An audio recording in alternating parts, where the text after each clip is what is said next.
Yeah.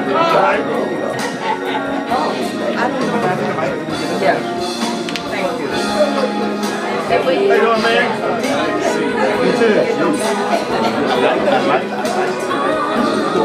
Brother has never done somebody for Ghana.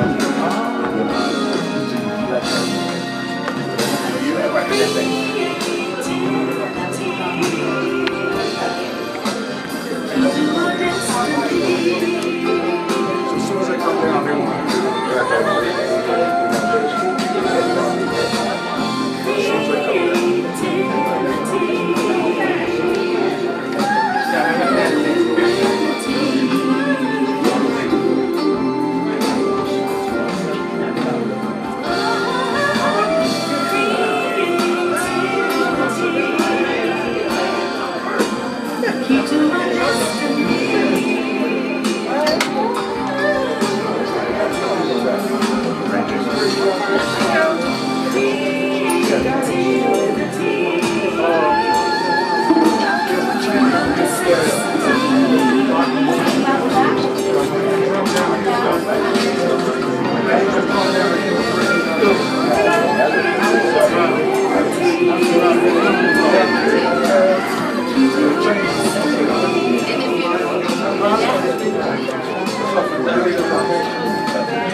What do you say? All right. James? Yes. Awesome. I don't know which. Oh, yeah. Teenager? Oh, no. Which man? She's like 12. Before we begin, I'll ask the elder for permission to speak. Tell him speak. Say speak. He just gave me permission. Please speak. I said what? Say I give you. Don't have a hearing aid. Yeah, you can speak. Thank you. Welcome. Thank you. I'm James. I'm the president of Division 332. Yeah. And we're putting on this wonderful pre-Kwanzaa winter solstice ancestral celebration. And before we begin, we'd like to have Sister Mona, who's going to present the libation for us. How's everybody? All right. I see some wonderful people here. I'm Division 332 chaplain, amongst other things, community activist, 5 generations of Washingtonians. All right. Drummer, dancer, and just love my people. We're about to do libations. I'm also an ordained minister with the Institute of Slavery Evolution. I would like for you to clear everything out with your laps. You're going to do some work. As they call in the ancestors. Of course, I need permission for you to continue. Say yes, Mom. Yes. I got it. Okay. Okay. Yes, you move everything from your laps. I want you to take a deep breath into yourself and say, peace, be still. Peace, be still. Take another breath. Peace, be still. And peace is still. Beloved Mother, Father, Creator of the universe, the heaven, the earth, the sea, and all that in them is, we give thanks for this opportunity to be on one accord and come together as a community. We take this time to call our ancestors so that we can go forward, so that we can be protected, so that they can be in our presence. And when we begin to call our personal ancestors and the ancestors locally, globally, and universally, and in our families, the response will be Ashe. Ancestors, ancestors, all the colors of the rainbow, dark as the midnight skies and noon, bright as the morning sun and stars. We say Madasi Pai for the work and the skill sets that you have participated active, effective, and live and operative in assisting with the universal divine plan and assisting with our lives daily, every waking and sleeping out. We say ancestors, great and small, big and tall, ancient, modern, contemporary, young, and those to come. Come, bra, bra, bra, kwaba, kwaba, kwaba, from the south, from the east, from the west, from the north, partner with us. Partner also as we partner with the Yabasu, the Orisha, the Neteru, the Yoruba, the Loa.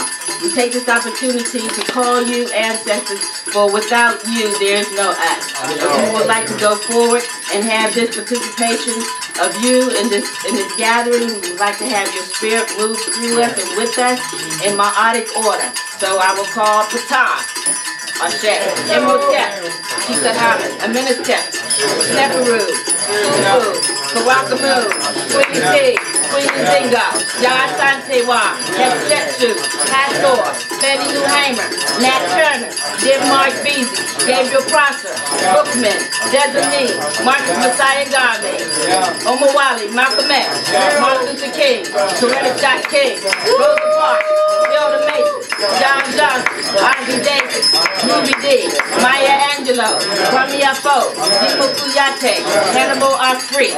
Call your ancestors. Ashe, Ashe, Ashe, Ashe, Shirley Christian, Ashe, Ashe, Robert Alexis, Ashe, Ashe, Flora Tolliver, Ashe, Ashe, Patrice Lumumba, Ashe, Stephen Biko, Ashe, Dr. Mack,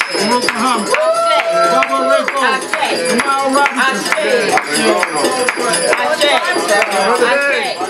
rising up to you, ancestors, please receive hands like Marion Barrett. Yes, Ashe, Dr. Mack, Ashe, and oh, ancestors, great and tall, big and small, ancient, modern, contemporary, young, and those who come through us. We stand on your shoulders. We walk in your footsteps, do the work that is gifted in us to do. And as we come together on one accord, the response will be Ashe. Ashe. Ashe. Ashe. Oh.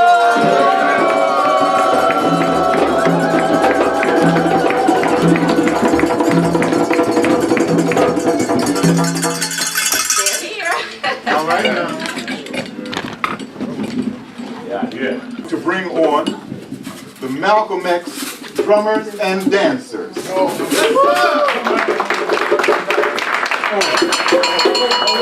on. A little premature on that.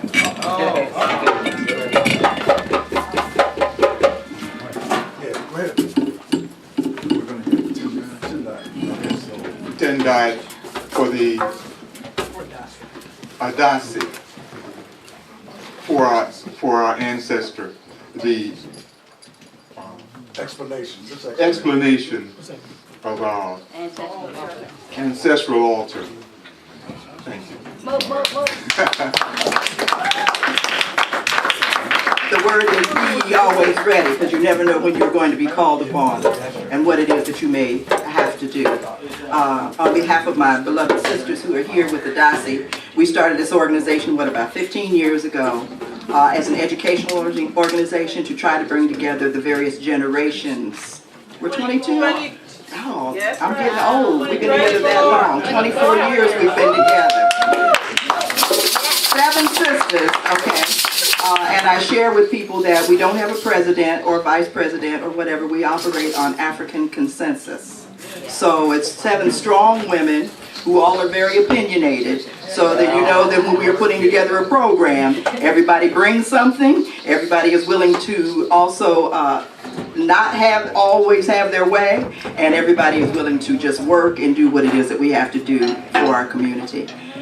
In terms of bringing the people together, our idea was, how do we reach out for the younger generation, to connect the younger generation to the older generation, and to ensure that the legacy of our experiences have been passed on to the point where they would appreciate not just the sacrifices that have been made, but the love that has been given.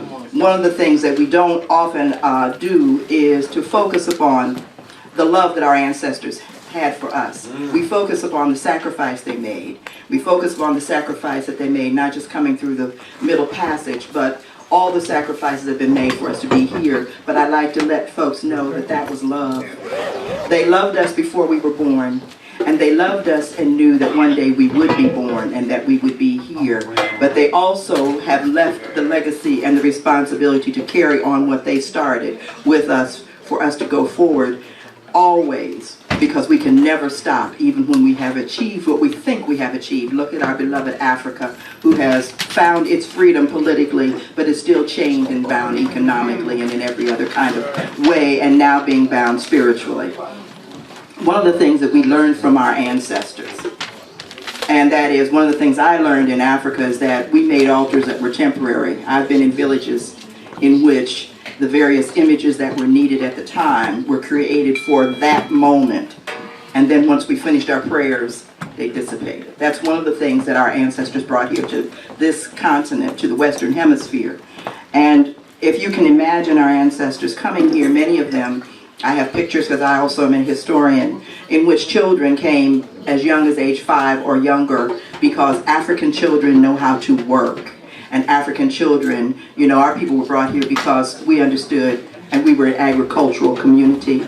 And the folks who came here didn't know anything about agriculture, so they had to go get us so we could come and not only to clear the land and to make and to build, but also to grow the foodstuffs and so on and so forth. So we had the ingenuity to be able to do what was necessary to build what occurred here. And of course, we still are struggling, trying to be recognized for what it is that the ancestors have done. But there was never any time at which our ancestors did not try to obtain their freedom. No one ever came into this experience willingly, which is the reason why we were chained and bound. So at any given time, there were always many, many runaway communities, as they like to refer to. Some maroons, they have now many different names, but they were folk who couldn't stand it and said, I will die first. Somehow, I'm getting away from here because I'm going to run away. But even when they ran away and started their communities, they were starting African communities. They were not starting European communities. It was African communities, and they were recreating what they understood, which was their African community. So one of the first things that they would do is to build some sort of an altar. Why? So they could focus, to bring in the energy that Sister Mona Cherie just brought into them, to guide them in terms of where they had to go. Now, whether that was a temporary, whether they did something in a tree, or they took a mound of earth to make an issue, or whatever, but it was something so that they could communicate with the ancestors to know, okay, the North Star is there, now what? How am I going to get across this river with no boat?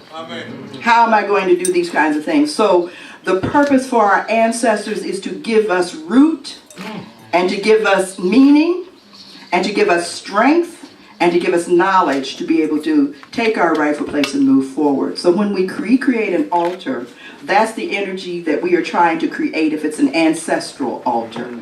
So we try to combine several things here. In this altar, as you can see, we're focusing on the red, black, and green, not just for Kwanzaa, but is that not our national, that's it, red for the blood, black for the people, green for the land. And so we have tried to pull that energy in here to the altar, but also to revere those folk and say, we understand, we appreciate the sacrifice, we appreciate even more so the love that you have given us, and that's what we have done here. So if you would take a moment when you finish, we usually have something here that you can keep from the altar, a little stone or two, so that you can remember. Why do we use a stone? How is a stone created in the earth? In the earth. It is the pressure in the earth. It is that thing just like a diamond. How does it happen? It has to be many years under oppression to be able to come out and be able to shine. So we use the stones to represent that kind of an experience for us as a people to pass on, so that when you think about a dasi, or you think about an altar or your ancestors, then you recognize that it is the pain and the suffering that helps to make us into the bright diamonds that we are. Thank you.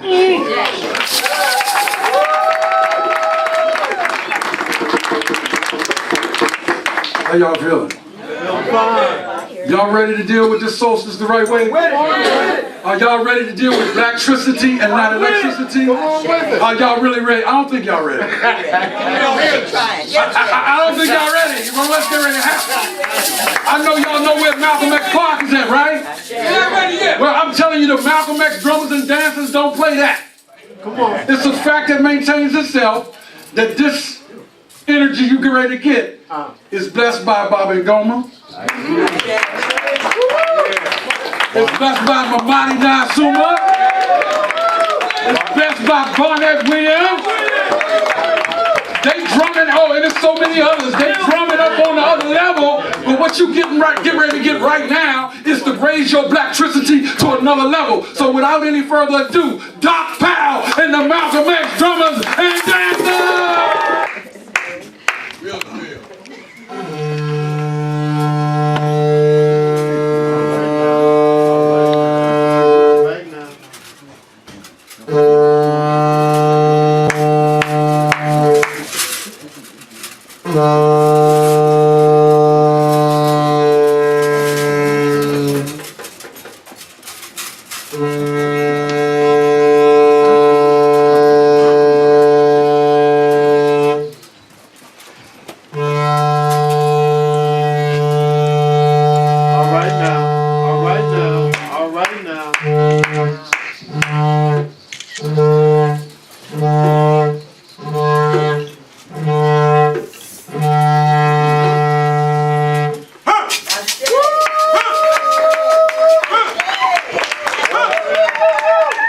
You all know this is new.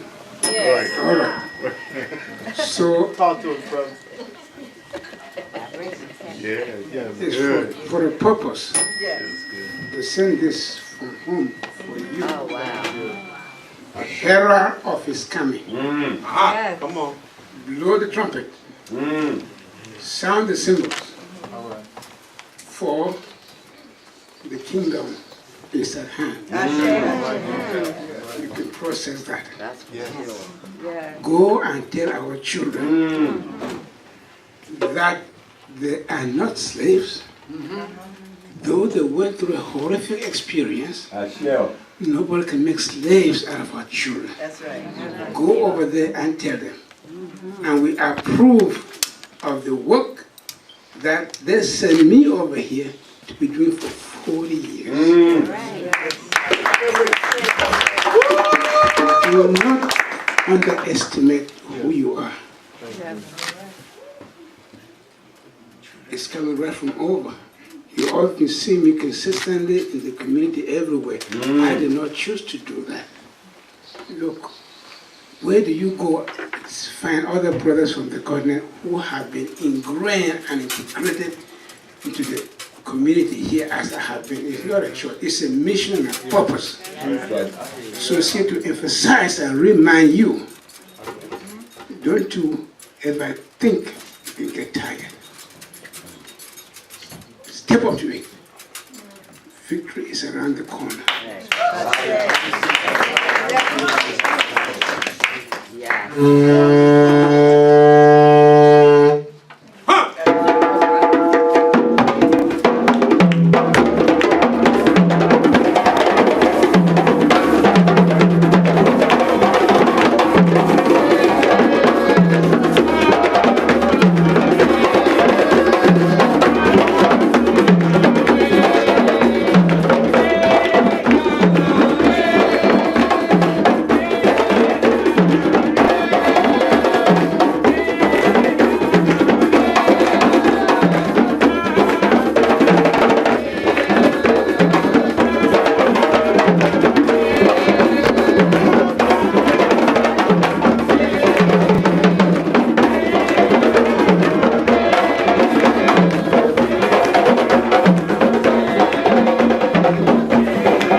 Chi-Town, Chicago. Brother Frank Lloyd, drummer extraordinaire, very talented, Washington, D.C. Joseph Ngwa, after drum lead, drummer, Cameroon, West Africa. Woods Jackson, Washington, D.C. Woods Jackson. Babalu, Bill Powell, from Washington, D.C. Brother Siddiqui Lancaster, from New Orleans, Louisiana. Y'all, Eugene Sanders, everybody, our way in Africa, we all that. God bless you today.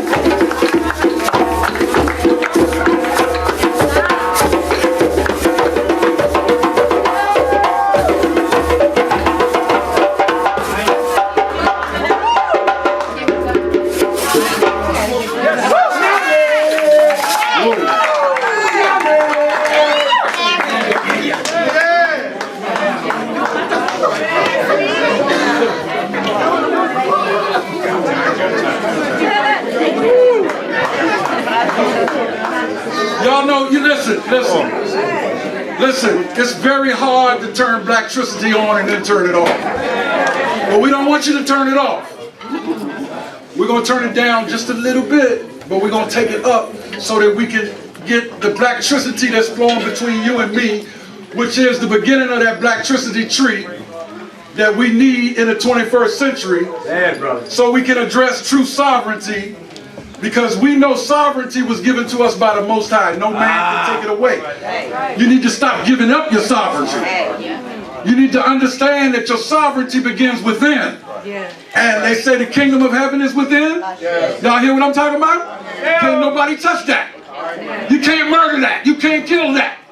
That spirit, that Blacktricity that comes from way, way, way back. The same Blacktricity Mama Tendai was breaking up for us, not breaking down. She was breaking it up for us. But we need to understand that the Blacktricity that came from long, long, long time ago is the same Blacktricity. Like Brother Tony Browder said the other night, it's in our bones. It's in our soul, which is the subject of universal life. And if you don't feel that energy, something wrong. Because I know the ancestors is up in here. And I'm telling y'all, Blacktricity can change the world. As Baba and Goma used to always say, that drum in the heart of one. Every one of y'all are a drum. And when you stop drumming, that means you're no longer here. Because when your heart ain't beating, you're going on the other side. But you ain't going to stop. That's why I called on Baba and Goma, Barnett Williams, and so many others who've gone on the other side, because I bet you they drumming right now, and I know they felt that. And the Malcolm X drummers and dancers are a perfect example of all the other dancing and drumming that's going on all over the place. So without any further ado, I'm honored to tell y'all in for a big treat here. If you haven't heard my brother, C.R. Gibbs, and you don't know who you are before you leave here today, you're going to know a little more something. I'm telling you, and as Brother C.R. comes up, I want you to know that we got vendors here. We want to support them. Stay away from Walmart. Set a good example for our young people. Buy black, and don't just buy black on Friday. Don't just buy black 2 or 3 days. We in the UNIA say you better buy black all the time. Because black is coming back to blend again. And if you didn't know, everything they got anyway, they got from us. If they can steal a continent, they certainly can get away with murdering our children, right? Y'all hear what I'm saying? But Brother Julius, we know about the Yamasee, don't we? I don't know how many of y'all know. I mean, we always talk about the tribes, but you don't know the Yamasee look just like us. And they sovereign nation. Y'all hear me? So do your research when you go home. Because the UNIA is looking to hook up with everybody that's ready to hook up. Because the UNIA established a government in 1920 for African people north, south, east, and west around the world. And when we get ready and get not millions but billions tied into the government, where they're not only members but they're citizens, we're going to rock the planet. Stop worrying about the 54 countries in Africa that ain't doing what they're supposed to do, because the people over there know they're not doing what they're supposed to do. We're dying all over the world from disease because we are diseased in our minds and we still think we're slaves. And Joseph tried to warn us. That's right. He said, I saw him play drums on a desk before he even picked up a drum. So what he just told you is a fact. He didn't know he was coming over here to drum. But the ancestors didn't let him go. He came over here, now he's teaching people drum. And you saw several master drummers up here today. So we've been really blessed, but that blacktricity flows between me and you, and now it's time for you to take in something here. So Brother C.R. Gibbs has a very serious topic, but I want y'all to know, brother, by the way, C.R., I ain't told you yet, I got some books from the Civil War Memorial that our brother that I didn't call on, and many of y'all may have forgotten, and that's Vernon Butler, who was one of the founding members of the Woodson, Banneker, Jackson Bay Division. And his wife has a farm, and she's bringing those Civil War books. I don't want them. I'm going to give them to you because I know you know what to do with them. I'm going to keep the other ones, though, but I'm going to give you them Civil War books. But without any further ado, historians all over the place, but we got our own C.R. Gibbs right here in Banneker City, Washington, D.C. Speaks at libraries. He's got a table full of books back there that you can take with you when you leave. We got some beautiful clothes on the rack over here. I see they're 15% off. The sister makes most of them. Got my brother in the back with some fabulous products, some oils and things. And we got UNIA products over here. We got food upstairs. So after C.R. Gibbs, we're going to take a break. Yeah, you're right. And if you remind me, we're doing a 50-50 raffle. Since I'm going to win, y'all need to put your hand. I already bought 10 tickets. I'm going to get another 10. So I'm telling you, the way to win is to get them in strips. Don't just get 3 for $5. Y'all get $9. Give them $9 and get 15 of them. You understand what I'm saying? So, but buy up those 50-50 raffles because that's a way of supporting this. Because the sound system that we have here. Now I'm telling you, the Davis Dance Center is a powerful place that y'all in. They donated this today because Mama B. Davis is our elder, and Mama B. Davis, who runs the dance center here, been around 40 years, and she contributed that to us. But we do have a sound system to take care of. We got a lot of other things to take care of. So I want to hail up Division 332, Division 330. I gotta say our Division 2, Division 369. Y'all might wonder what that is, but check me out on Tuesday nights on Harambe, Black Star Line 9 time. But we got 40 programmers on the internet. Y'all need to turn off of that foolishness and get with some Harambe. Y'all know what Harambe means, right? Pulling together. We own that network, and we also have the Black Learning Channel. And we gotta get you on the Black Learning Channel because everybody needs to hear what Mama Tididaye was sharing all over the world. We are documenting that. We also have the Collective Black People's Movement, CBPM.org. For 12 years we've been collecting what black people are doing all over the world. So when you see the initials UNIA, it means UNIA, you're the purpose. But we're networking with other people. We got a PO here in Washington, D.C. We got Us Lifting Us. We got Movement Tunes. Y'all turn off that television and get some real true vision in you. Y'all hear what I'm saying? And y'all, you know, everybody run around with cell phones, but CR, come on up here and tell everybody about our story. All right. So without any further ado, brother CR Gibbs.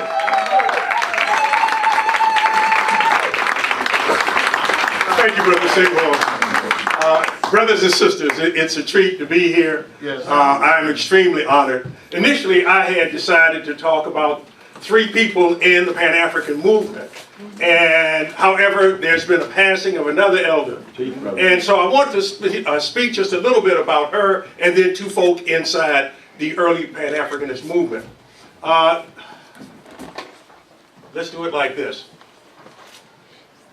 On Saturday morning, May 23rd, 1957, 3 white cops in Cleveland pounded on the door, and they did not know what was on the other side. You see, the young sister, man, y'all gonna spoil me. Come on, brother. I'm with it, son. All right. What happened now? They did not know what was on the other side. They were looking for a bombing suspect. You see, not too far away in another part of Cleveland, a certain underworld figure had his house bombed. His name was Don King. Some of you may recall him in his connection to boxing. Well, the lady who owned the apartment that the cops knocked on was named Dalry Mapp. Dalry Mapp. She is the civil rights icon that most historians are too embarrassed to talk about, and you'll find out how that is as I go on. So they pound on the door. Sister opens it. What y'all want? We're searching for a bombing suspect. Ain't nobody like that here. So they try to push their way into her apartment past her bar door. And she says, "You got a warrant?" They say, "No. Ain't no way in the four hells you coming up in here." Okay, and she slammed the door on them. 3 hours later, they come back. Now they're waving a piece of paper. Sister Map says, "Give it to me." She snatches the piece of paper, slams the door again on the police, and decides to put the paper in her dress. When the cops force open the door, they tell her, "We want the piece of paper. In fact, we're going to take it." They reach into the bodice of her dress, and she yells to let the neighbors and everybody know, "Take your hand out my dress." They do not find the bombing suspect that they're looking for. If he ever was there. But they now claim she was belligerent. And they arrest her. And magically, all of a sudden, they find items that they claim are pornographic and drug paraphernalia. Well, she says, first of all, those so-called pornographic items are not mine. They belong to a former tenant. They make the other charges stick. To fast forward the story a little bit further, they put her in jail. But they don't know. They cannot understand the work of the ancestors in uncovering injustice. The Supreme Court at the same time is looking for test cases to overturn, in fact, to broaden the Fourth Amendment. Now, those of you that know the Fourth Amendment, it's the part of the Bill of Rights is supposed to be unlawful. You're not supposed to have unreasonable searches and seizures. What they cannot comprehend is the divine work of the ancestors. Because to move it still faster, in 1961, her case will go before the Supreme Court. It will be overturned. The cops will be exposed as corrupt. And Mapp versus Ohio, 1961, will be the case that stretches the unreasonable search and seizure law, which was respected on the federal level, down to the state level. I want you to understand that this law would remain for 40 years untouched beside numerous challenges to it. And the closest thing we have today is the Patriot Act that begins to move all of that into a murky area. And the thing about it is, now we're in 1961. 1971. Well, before I do that, Sister Map was a strong black woman. That's right. And she was born in Mississippi 91 years ago. So you already know from that time frame things were rough. She was pregnant at 15, came up north, married a man named Bivens. When she was asked, well, sister, why are you leaving him? She said, well, I'm going to have to either leave him or kill him, and I don't feel like killing him. Okay. She would go on to date Archie Moore. For those of you that know the boxer, Archie Moore. She briefly dated him. When he promised to marry her and then reneged, she sued him for breach of promise. So this was a sister that just died. I'm here to tell you, that was a package and a half. I hear you. But lurking in the background, as always happens, are the police. They lay in wait. And 1971, she is arrested again. This time on drug charges. It may be the people that she associated with, and she would spend nearly 20 years in jail. But in that time, she would transform herself to a prisoner, advocates, prisoner rights tornado. And she would help people. When she got out, she worked for a church. She had renounced the wild life she had led. When historians look at the important steps toward broadening the Fourth Amendment, they always stop at Mapp versus Ohio. They call Doll Ree Mapp the Rosa Parks of the Fourth Amendment. And I wanted to share her story because she died on October 31st, 2014. Yeah, 2014. Well, God rest his soul. Oh, wow. The next ancestor I want to touch on is, her name may be a little bit difficult to pronounce, but it's Aquatune. Aquatune, a princess of the Kimbundu people, of the Angolan people, and coming out of the edge of the Congo, in the Battle of Imboila, she commands 10,000 men. She is fighting to preserve her kingdom and her freedom, but she is captured by the enemies of her people, and she is sent in the slave ships. She fights back every way she can. She takes her mind out of her body and puts it someplace where they can't get at it in order to harm her. When they take her to Brazil, when she gets off the slave ship in Brazil, Sister Ayo, so good to see you. The sister, her mind comes back to her. She jumps off the wharf into the ocean and tries to walk back to Africa. That's right. They get her back. They restrain her. They scrub her with brushes. They use a gunpowder and lemon solution so that they can cleanse her body. They oil her and present her up on the auction block in Recife, Brazil. She is, but something is happening. Again, the ancestors are at work. They cannot understand this phenomenon. There are people from her kingdom who are showing her obedience in the slave market. They haven't lost their African mind, not in its entirety. And when they saw royalty, they acknowledged the royalty the way they would have done it in the village. That's right. That's right. And now the white folks are worried. The Brazilians are saying, well, what can we do with a woman who is so powerful, she makes people remember who they are? 3,000 miles and an ocean later. How can this be? Well, they never come up to an answer, so they decide to punish her. Now, the farms in Brazil are called fazendas during this particular period. This is the maelstrom of the transatlantic slave trade. The Ma'afa, some brothers even call it the Magabaisi. Call it whatever you will. Let's think about it like this. Between about 1650 and 1820, 4 kidnapped, captured Africans were brought to the Western Hemisphere for every 1 European.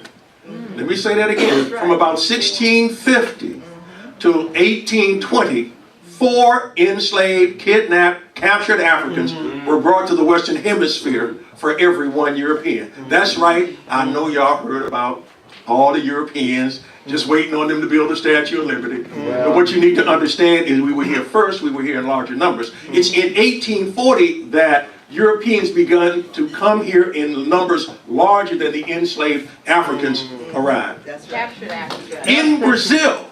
In Brazil, for every kidnapped, captured African that arrived in North America, 12 arrived in Brazil. Okay, 12 arrived in Brazil. You don't simply have a concept of the vastness of the transatlantic slave trade until you look at numbers like that. You just don't really understand. So Aquatune finds herself on the plantation. They're still doing it. They're still giving her obeisance. When it's like the scene in Coming to America. When they see Eddie and one of the brothers breaks down to give that his props. His props to a king from his own land. So they cannot break her spirit. They already know she has the ability to take her mind out of her situation. So what they cannot do to her mind, they do to her body. They make her a breeder. And they give her to the most hideous, the most empty-minded black folk they can to impregnate her. They make her in charge of what's called mooring cattle. She's got to go out and get the beasts, often unwilling. They don't want to come in from the field because they're chilling and eating, like most of us would be.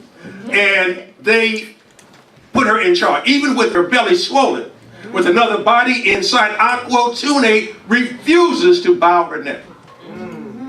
She schemes. She gets away. She takes a group of enslaved Africans from the plantation and she takes them to the ultimate Quilombo.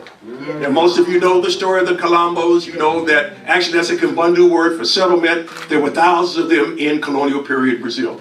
The good news is that many of the Kalambos, which still exist today, are now getting land rights after waiting hundreds of years. She will be a significant, now some historians say she founded Palmares. Others say she was a guiding spirit, if you will, a spirit of the house. This is that, and you say, well, how does this relate to Pan-Africanism? Understand this, that if we accept as a thumbnail definition of Pan-Africanism, Africa for Africans at home and abroad, what if you ain't in Africa at the time? You bring Africa to you. That's right. And so Aquatune built, she refined, she expanded Palmares, a city-state, an African city-state in the heart of colonial period Brazil. That's right. Perhaps 10,000 acres, 30,000 people, Native Americans, Africans, and a handful of renegade whites as well, live under her rule. She does, and I cannot tell you how touching it is to find that she used African traditions. I write in Black Inventors from Africa to America how she sponsored the use of African forges in order to make metal in the African way. She wanted to, I have no doubt there was an altar somewhere in Palmares so that you would never forget who you are. You never forget who you are. And I have to, it is what sings in my soul so that I don't forget, because a lot of the places I go, they're not as gracious as you are. I was at the, well, I can tell y'all family, DC Community College, a branch of DC Community College. I was lecturing for 2 days on African cities, the ignorance behind the N-word, a couple of other subjects. On the second day, the professor that invited me told me, the students have to talk to you. They have a problem. And I said, well, okay, what's the problem? Oh, I'll tell you, they'll tell you. So they elected someone to talk to me. And so the brother said, Mr. Gibbs, we know you believe what you're saying, but we ain't sure. That's right. He says, you're telling us about African cities and kings and ancient black civilizations, and nobody's ever told us about these things. We cannot believe what you're saying. And of course, at that time, I had passed around stuff. I'd given them source material. Enough of you have been in my lectures to know that I take great care in the images and sources that I use. But it is a reminder of the fact that even among them, we can't blame youth on these folk, because we're talking in a community college 20 and 30 years old. Okay, but they were reluctant to have the information they needed to liberate themselves. They were not ready for it. And yet on February 28th, at the invitation of George Washington University, I'm asked to speak to a group from Central Asia. A group of brothers, Asian brothers and sisters from the nation of Kazakhstan. They're interested, they're studying black folk in DC, African American history and culture. And their reaction is 180 degrees from our own people at a certain community college. When I finished my presentation, the first thing the Kazakhs wanted to know was, what about Ferguson? Understand, 6,000 miles away in Central Asia.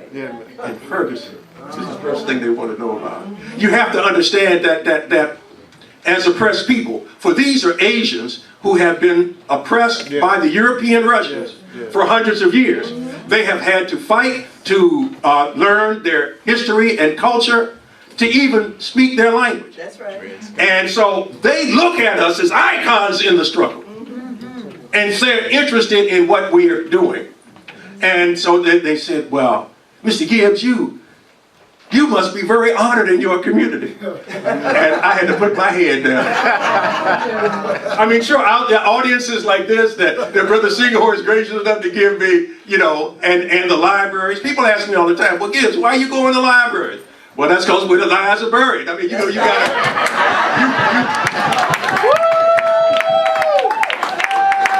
It is necessary to resurrect the truth and to cover up the lies. So that's one reason why I'm there. And so, you know, it was interesting that the Cossacks wanted to talk about Ferguson, that the brother, another Kazakh brother said, well, you're like a missionary. Well, I hadn't quite put it like that, and I've been called a lot of stuff, but I took that.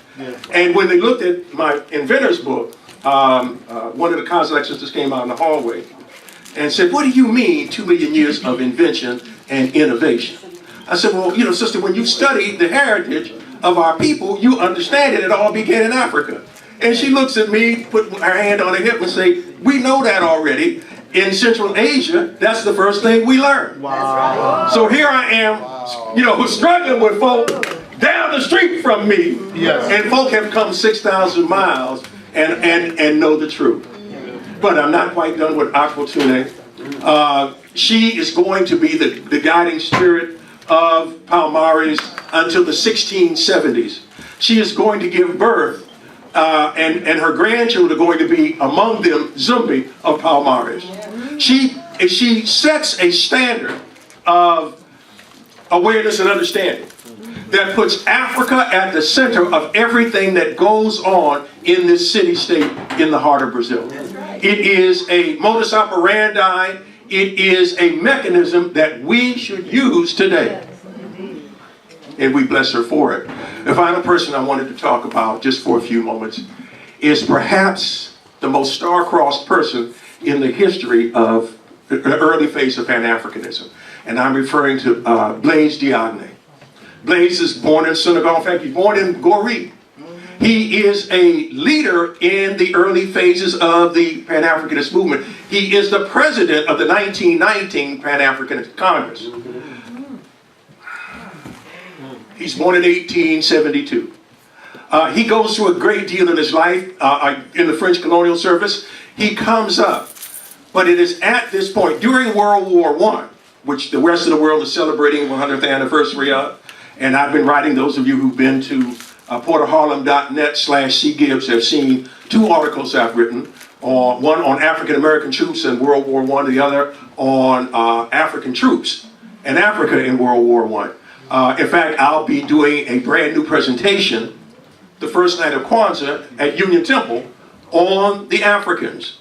At least 500,000 of whom fought in World War I. But what I'm finding out as I read the foreign publications is, once again, that ain't getting out. That's not getting. This is seen as a white man's war. And so I want to turn back on it. And obviously you're invited to Kwanzaa at Union Temple. I know I'm going to see many of you there, if not most of you already.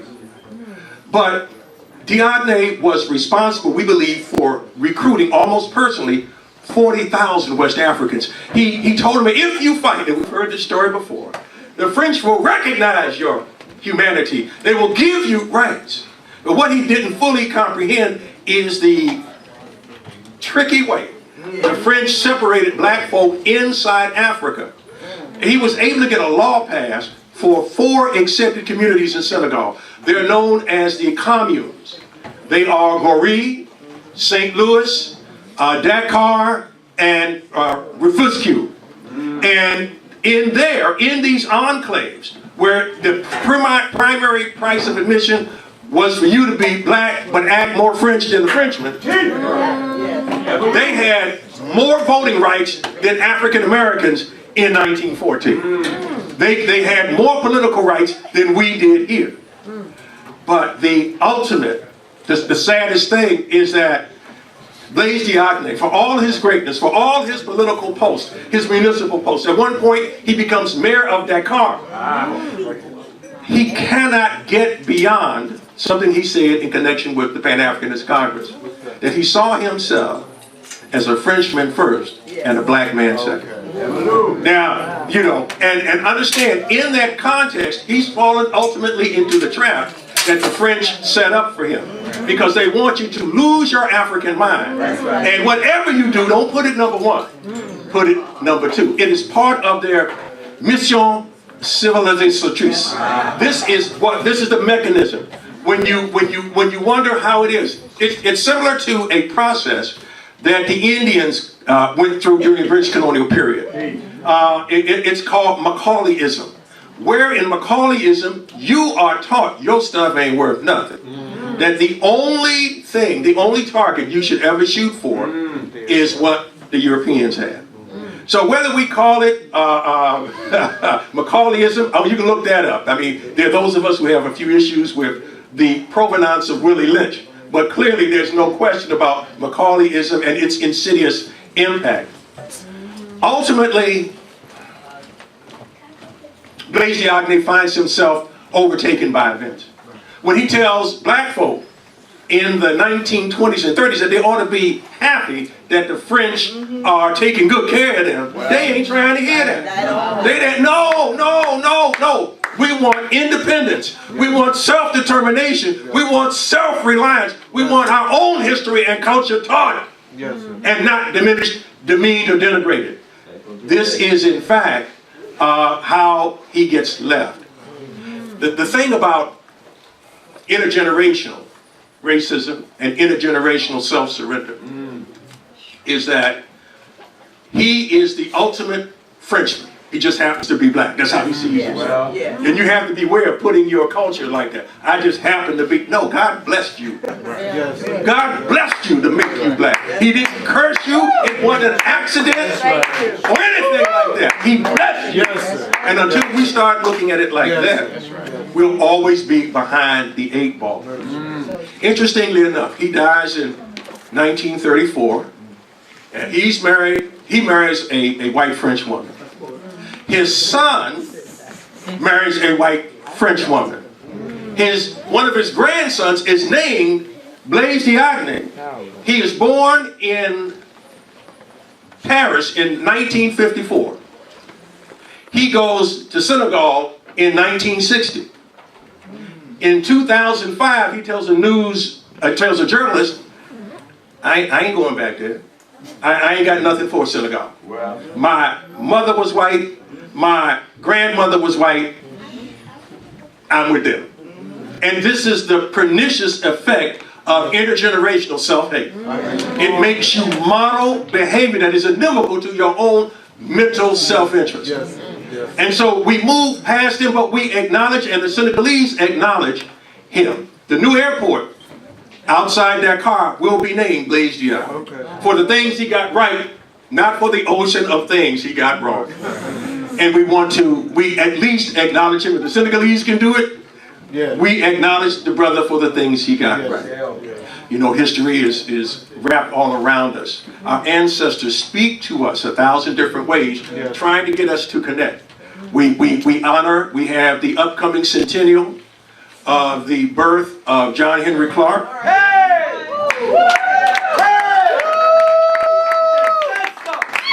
I need to mention that. Go ahead, please. Dr. Clark was the, okay, I'm just saying.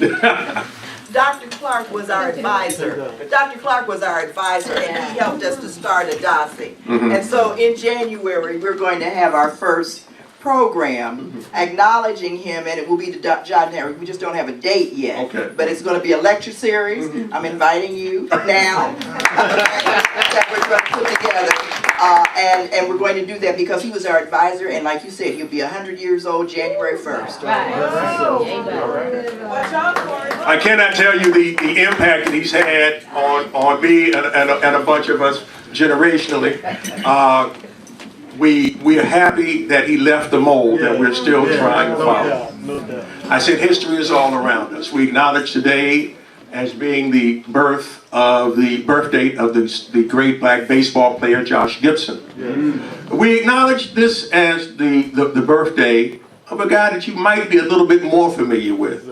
Samuel Leroy Jackson, Samuel L. Jackson, was born on this day in 1948 in Washington, D.C. So we're proud of him in respect of a local brother makes good. That's right. And before he got really famous, bro used to come back to D.C., sneak back in town, and visit a place you would not associate with a multimillionaire. Little place in Southeast called Parklands. Some of you will know Parklands off of, all right, I see we got some folk in the house. He used to come back and visit Parklands. Didn't make a big deal out of it, but he's still pressing and maintaining the connection. And so, in closing, I want to acknowledge our important mission, which we see replicated in places like this. And again, I cannot tell you how special you all are, and what you represent. And when you go to places, as many of you do, that don't appreciate what you do, keep these moments in your heart. Yes. After all, that is why the ancestors and the elders give them to you. Thank you very much. Thank you.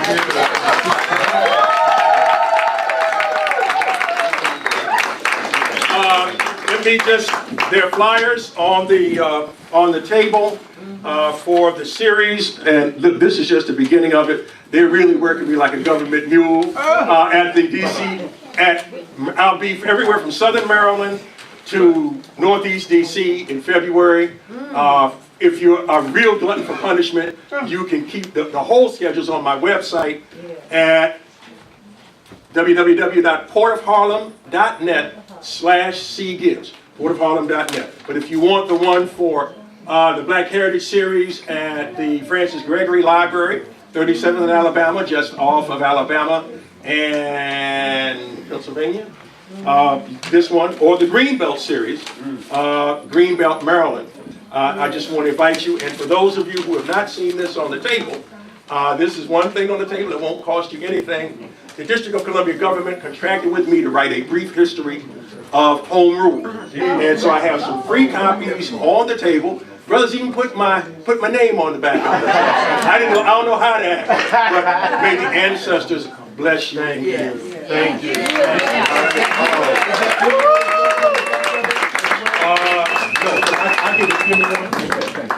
All right, now I saw the way y'all shook your blacktricity loose after the Malcolm X drummers and dancers. Right.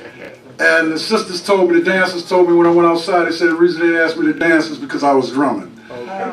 And the reason I said that is because you all gave your energy too, your blacktricity, because it just don't start up here. It moves around like that. But I want to see the blacktricity for CR Give. Come on, let's hear it.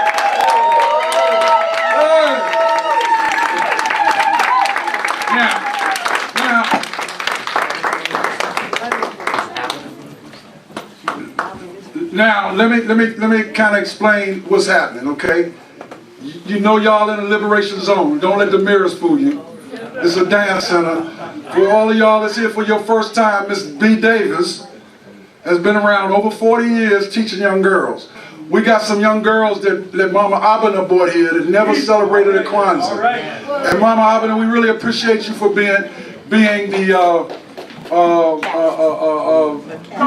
don't want to say that. I'm the high priestess of poetry. That went and grabbed these young sisters up and we want you. You're not leaving now, though. No, I'm not. Okay, I want to say the 5 young ladies that I brought today have never ever been to a Kwanzaa event before, never experienced it, nor have their parents. Now we're gonna call on you later on. So, but I'm just ready to take a break, but that's what I said. But I'm glad you told them that, because it's our job to call ourselves conscious Africans. Listen, it's all our job to call ourselves conscious Africans to be the best fishermen and fisherwomen in the world. Meaning we got to go fish our people and give them what they need so we can Africanize ourselves and our blacktricity can grow. And all y'all that think y'all might be better than them brothers and sisters that might not been at a Kwanzaa, but hey, guess what? Where did we come from? How did we get where we are? Right? So I'm reminded that, and Frank, I'm so glad you're still here, man. I just want to hail you up because, you know, I used to see you over on Pennsylvania Avenue as one of the stars. Are you still vending over there? You still got that corner, brother? But Brother Frank, huh? 30 years. 30 years. But Brother Frank, and y'all know the Malcolm X drummers and dancers, but the reason I'm speaking about Frank, because y'all know Frank drummed consistently with Brother Mamadi, with Bonnet Williams, with Bobby Goma. Huh? What is his business? Oh, he's a vendor. He vends all kinds of products. In fact, I bought a whole lot of stuff from him. But when you're ever over on Pennsylvania Avenue, you're going to see Frank. But the reason, and Frank, I'm not trying. He is Eastern Market. He said he is Eastern Market. I'm not trying, and look, I'm not trying to just single him out, but Frank represents the continued legacy of some real powerful drummers in this city that are now drumming in the ancestral realm. Barnett Williams. Oh, wait a minute, I forgot somebody in Southeast from Belize. No, but my brother from Belize from Southeast. Zama, help me out. Cacho. Brother Caucho. Andrew Caucho. Andrew Caucho and Baba Ngoma inflamed this African community with the drum. Barnett Williams, it's a whole slew. But what I want everybody to understand is that we did the ancestral energy. We're going to come back to that. We're going to show some more films from Harlem. But right now we're going to take a pause so y'all can each one greet one. And by the way, I gotta say this. We got two giants in the house, y'all, that I gotta recognize. Brother Cabone and my queen. Y'all heard of Blacknificent? Yes. Well, not only have they built that institution, but they have young children who are continuing to build institutions. So I want to just acknowledge them, and during the break, y'all need to each one teach one and greet one. Touch some Blacknificence, because they are definitely institutional pillars in our African community that don't take no prisoners, right? They straightforward, all right? And I'm not gonna get all into it. You talk to them, they'll let you know some of the things they're doing. But all of us, as we said earlier, are key to the Blacktricity building, right? So when we take this break, this is the lower level of the dance center. We have a dance floor right over top of this where food is at. We have a restroom upstairs and a restroom on this level. We want you to make yourselves home. Y'all forget about Babylon for a few, right? Yeah. Y'all hear me? Y'all in the liberation zone. So we got to go back and deal with it, right? Y'all hear me? Yeah. So we got vendors here, support them. I ain't forgot it, brother. I ain't forgot it. That's the third time he done reminded me. We got a 50-50 raffle going, and the way the 50-50 works, y'all understand. You buy your tickets, and toward the end we do a drawing, and whoever gets the ticket winners, they get the 50, and the other 50 goes to help cover expenses. That's how we do it, right? So without any further ado, this is on you all to each one get to meet each other, and if you see somebody you haven't seen for a long time, give them a big Blacktricity hug, and talk to some of these young girls. These young girls that just saw the Malcolm X drummers and dancers, they was upstairs in the center. I told them about the center, and they love it. So they're going to carry this energy. So anyway, everybody take a pause for the calls. We're going to play some music. And y'all get to meet each other, all right? All right? I see all the 332 people stand up for me. 332 members, Kim, come up here, Kim. Come for a minute, Kim. I got to do this, Kim. Mama Fofier, please for a moment. Who is upstairs? Rose, come please for a minute. All of Darcy always can come. Where's Paulette? Come on. She upstairs dealing with food. I just want to call all the sisters. I get James, come. I can't call everybody, but I'm gonna call James. Both of the Jameses, come. I'm trying to point out the people that y'all want to ask questions to when we break. Don't just come to me. This is some of the Division 332 named after King Baba Kamau, Queen Mother James. Mama Tendai is a legend, and her mom, and we already acknowledged the 103-year-old elder here, her mother, who's right here. Y'all definitely come get some love from her. Because while we celebrate 100 years, she's celebrating 103 years of living in this life. Ain't nothing like that. Mama Jeanette Carson, come here, darling. Come on up here with us. This is my mom. This is my mama right here, y'all. Even though my mama is on the other side, but this my mama still here. Mama Jeanette Carson.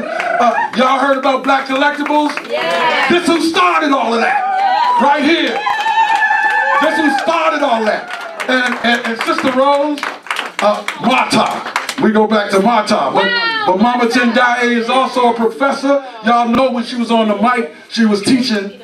She's a professor. Brother James is a real black lawyer that gave up the law because he know the law is full of duplicate. And talk to him. He's the president of the division. Mama Jeanette, Mama Fofier. giant. Former president of Division 332, James Wilson, step up here. Brother James and I grew up in this hood right here. This neighborhood used to be a neighborhood that we used to, y'all know what I'm talking about, but anyway, now we're on the right side. Is that not right, James? But they active members. And Kim, come here, Kim, come Kim, baby. Out of Philadelphia, lady poet, drummer, giant amongst us. Helped us out with our centennial. Brother Shake, quick, come here, man. Come here, Master C. Please, come. Hey, I want y'all to know that, because it's not about me, he or she, it's about we, collectivity. And every one of these brothers and sisters that may be rolling with the UNIA, Master C has a new genre of music called Soul Beat. And Master C don't take no prisoners neither. He ain't just about the music, he's an activist. And Brother Cherno Alpha Ba is connected with him, who's coming back from West Africa, and y'all who met Brother Cherno is coming back from Sierra Leone. So the reason I put them on the spot like that is because if y'all want to ask any questions about what the Baba Mama, where you at? Come up here, Baba Mama. Charles, come on, you ain't sliding. I know Loretta ain't got it yet. Come here, come on, Charles. Come. Hey, look, I'm doing this for a reason, y'all. Akua, you and Robin, come on up here. I ain't thought you was upstairs. Come on, hurry up, cause we ready to take a break. Come on, Robin. We left in the audience. I want a group picture after. No. The reason I'm doing this, look. Brother Mamu, you and Charles, come here, right here, up in the front. The back in the back line is 332. Come stand right here, Charles. And look. See, because Zama and I, the Minister of Information, President General, we not, and Yuri, come on up here. What you doing down there? Listen. The reason I'm doing this is, Zama, hold on, brother, hold on. The reason I'm doing this is because the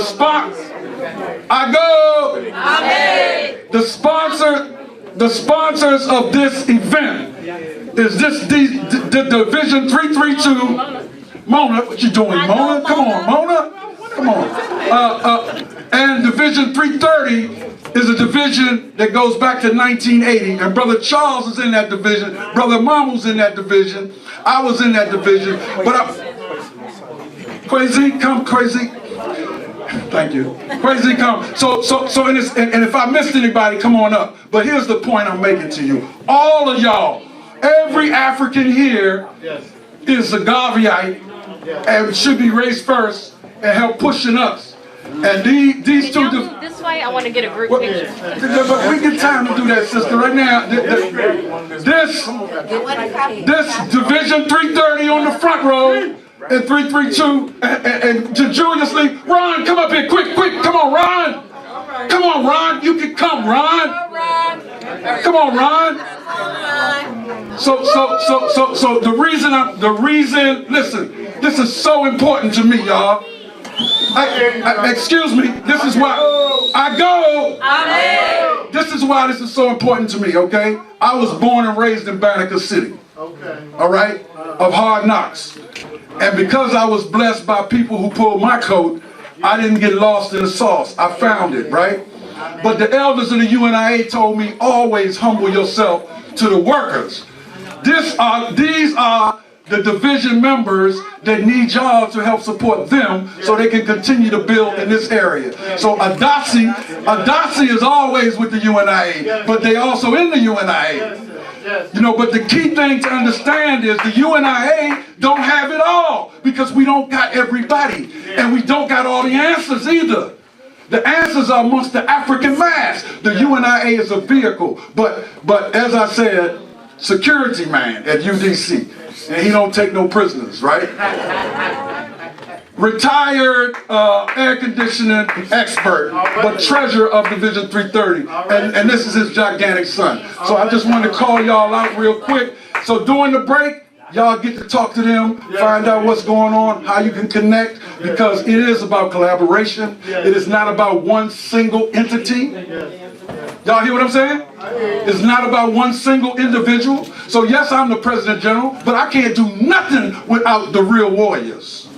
Y'all got that? And check me when you have to. See, that's another mistake we make. Leadership means pain, blood, and death. And you better not be afraid of that. If you are, get out the way. Because we got a lot of people pretending to be leaders of us that don't deal with that. They prefer air conditioners and Mercedes-Benz and that kind of thing. That ain't leading us nowhere.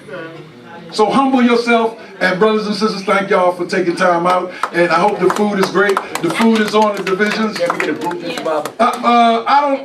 Hurry up, shoot it now, because we got to take a break. You get the middle. Come on.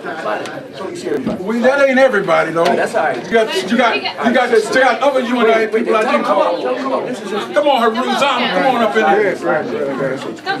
All right. But real quickly, brother.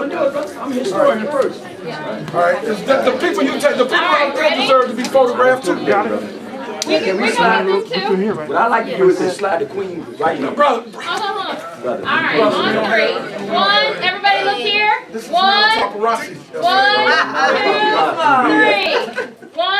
2, 3. One more. 1, 2, 3. Got it. Now, I would like to see all of those photos. I got my business It's her card. camera. It's her Oh, that's camera. your camera. You good. Yeah, send them to me, right? I don't want This is her camera. I'm still YouTube. Oh, yeah, man. This scared me, man. All right, brothers and sisters.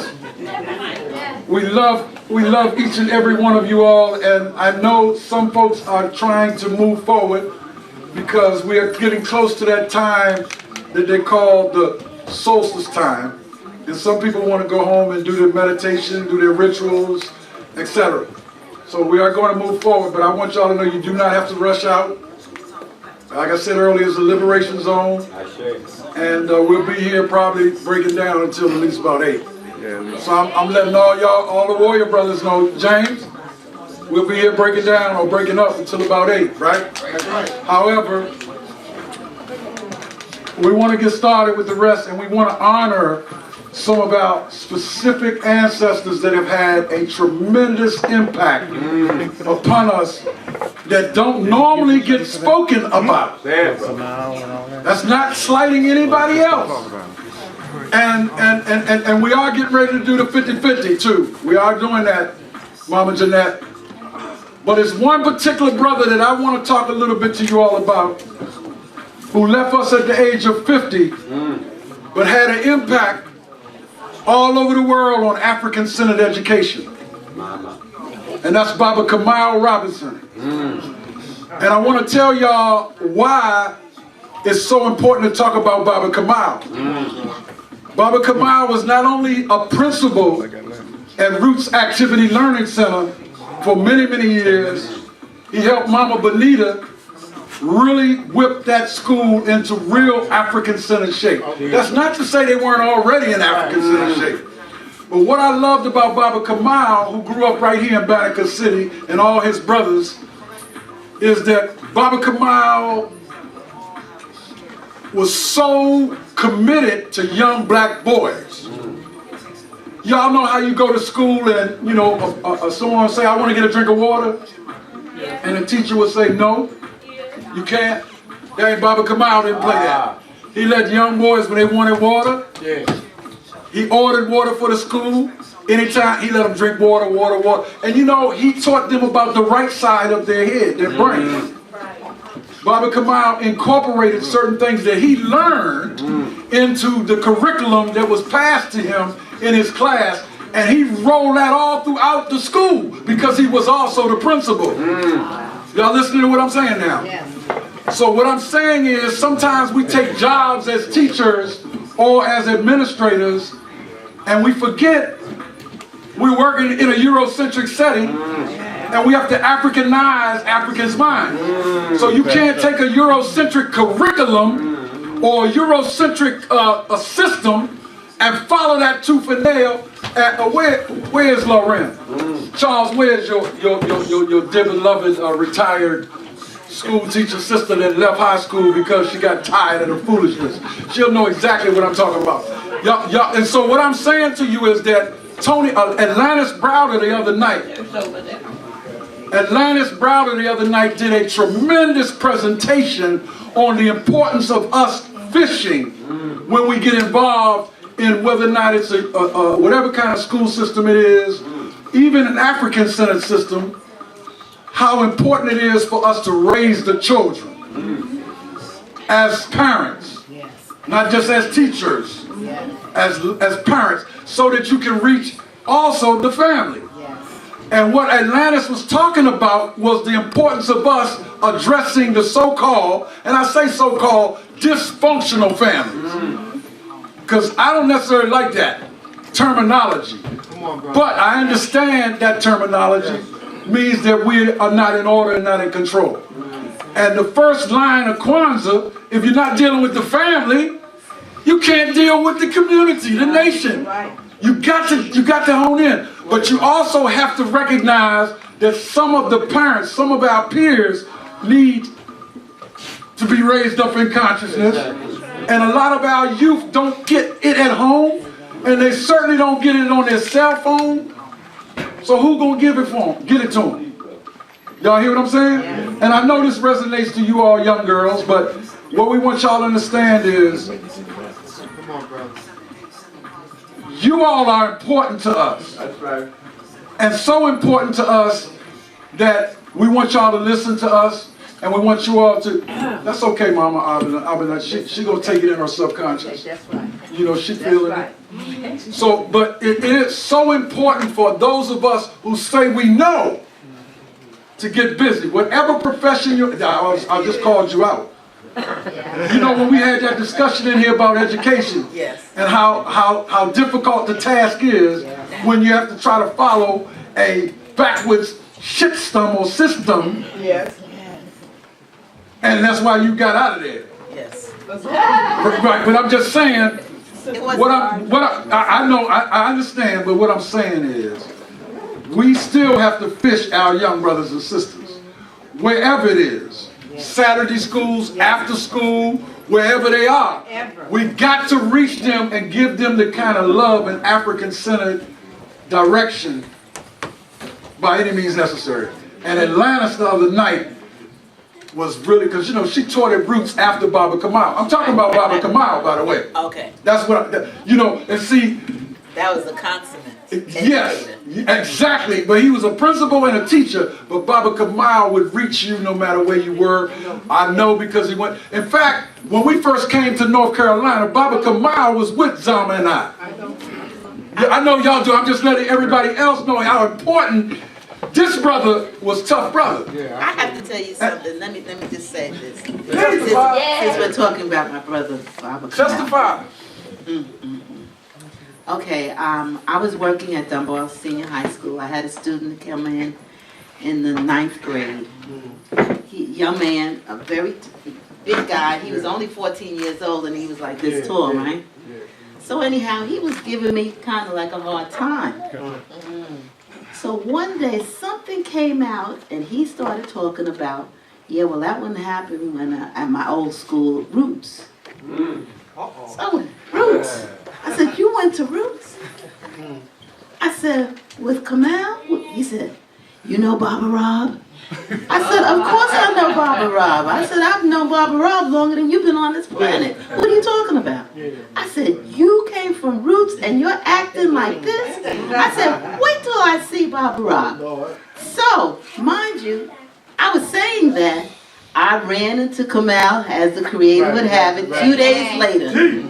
I told him what happened. He said, tell him to come to me. He went to me, so the next time he said, you told Baba Rob. Never had another problem out of him. He said, Baba Rob, I'm not going to say what Baba Rob did, but he got it straight, okay? You know, so I just had to relay that story about my brother. It's really something. You know, now I miss him terribly. There's a number of educators that were consummate educators that are no longer here with us. And we need them. Jackie Green. Yeah, Dr. Hoover. Dr. Mary Hoover. You know, those are our ancestors, and they were about the education of our youth. So the school system now is such that they're about teaching the test. They're not about education. I had a friend of mine that retired a few years before me, and she said, I can't do it anymore. It's just not fun anymore. Yeah. And if it's not fun for the educated, trust me, Yes, it's definitely not going to be fun for the children. If it's not, if you don't have that joy of teaching them, and they receive that joy of learning, I hear you. we're in a really sad situation now. I don't know what the remedy is, the idea of the solution. I do know after school programs are necessary. I do know that Saturday schools are necessary. And since they have charter schools, if we can get our charter schools in there to teach our kids, that would be part of the solution. Okay, thanks. Thank you. I'm real strong on the after school and Saturday school piece. I'm strong on that. Because sometimes we put too much emphasis on sending our youth somewhere else. So I love the homeschooling, the Saturday school, and the after school approach. I taught nutrition to young girls primarily here in this center. And I'm telling you, when you are dealing with, and even though I'm certified and all like that, as a food certified and all like that, I'm not gonna follow that structure that they give me, So I asked the girls, I'm giving you an example. I asked the girls, what's the best milk in the world to drink? Breast milk. Of course, But when you start dealing with I would say 6 to 9-year-olds, you got to ingrain in them just what you just said. To understand the best milk in the world to drink nutritionally is what? Breast milk. Is mother's milk. That's right. And then the next one, I said, well, what's the next best? Almond milk. Coconut. She's right. Well, you coming next. Almond, coconut. See, it's so many forms of milk that you can teach, because what has happened y'all, this is so important, because these same girls that I taught came to Kathy and Al's camp. And those that don't know about the camp that we've had for 3 years right here for girls. And what we have done with that camp, even though we had some of the youth that are teenagers that work in the Marion Barry's Summer Youth Program. I say Marion Barry's Summer Youth Program because he's the one who started that. They come and we teach them how to teach the little ones. We take away their cell phones. And of course, they have a good time. We let them do hip hop and stuff, all that kind of stuff. But they learn etiquette. They learn how to sit at a table. Because Miss Davis don't play that, right? But at the same token, me and Kathy were able to incorporate in our circles in the morning and evening spiritual rituals. Where we make sure that they understand this ain't Christianity, this ain't Islam, this is spiritual upliftment.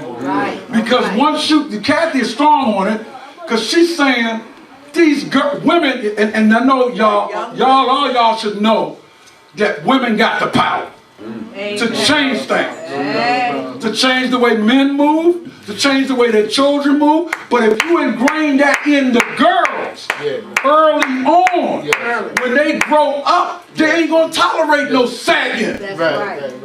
They're gonna tell a young man, you gotta pull your pants up if you're gonna roll, because but you got to do that, because if you don't, they take the other ritual route and think it's hip. So anyway, we break that down, and when we circle in this class, if anybody has any beefs that they have with each other, Kathy busts them out and have them stand in a circle, apologize to each other, talk about it, and we also have a ritual that we do every morning with certain things. We write them up on the wall. That's the kind of way you got to deal with them. And the camp is a camp where the classes are named after Nanny Helen Burroughs, Dorothy Height.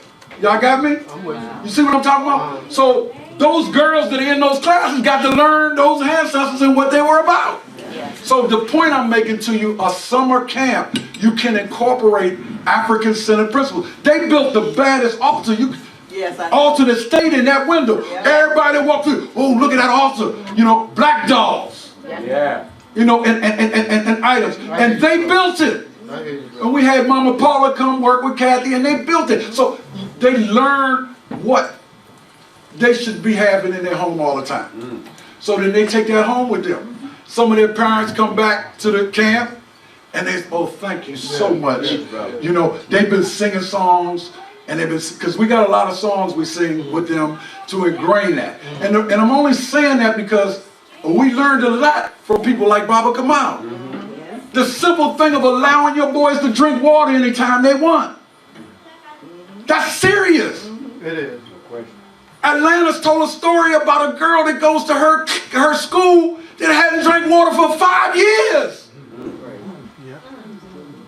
And she happened to be talking to her and said, you know, when did you have some water? And the girl said, I can't even remember. She said, are you serious? She said, I haven't had water in about 4 or 5 years. And the next week, the little girl came down with an illness because she was not drinking water. Y'all listen to what I'm saying? Because people think that you drink liquid, you're getting water in. So Baba Kamal understood the importance of having young men be able to drink water and go to the bathroom anytime they wanted to in his class. And that, you know, I'm just using that as one example. There are many other examples of how we are caught up in this whole Eurocentric kind of learning, and that we got to come out of. You denying a child to drink water when they want to drink water? When we don't drink enough water anyway? So turn that into a science par excellence, which Baba Kamal did. Did he not have a water fountain in his class, y'all? Yes, he did. You didn't have to go outside the class. You go right over and get your water. Yeah. That's important. And you know, even though Kamal left us at age 50, he ain't leave us. Right. Because people in as far away as Brazil were getting assistance from Baba Kamal. Zama, am I joking? Speak about it. Sending them information to set up their schools. Baba Kamal was that serious a brother. And I'm talking about him because the division is named after him and Queen Mother James. Now, Queen Mother James, if y'all don't realize it, she's the bridge over all the troubled waters of the UNIA. She knew every president general, up to me, every one, and told me on her deathbed, Baba Mamu, when she was here in Washington, she said, Baba Senghor, remember this. Never let even those you trust and those you don't trust set you off the path of guarding the UNIA. Because there are going to be those that come after you. Miss James was a Black Cross nurse at age 12 in New Orleans. And I mean, take nothing away from our giant Queen Mother Moore. Because I love Queen Mother Moore and I got to talk to Queen Mother Moore. And she was a giant. But the reason I'm talking about Miss James is because a lot of times people don't know about some of the giants. That's right. And Miss Estelle James watched Garvey sent out of New Orleans.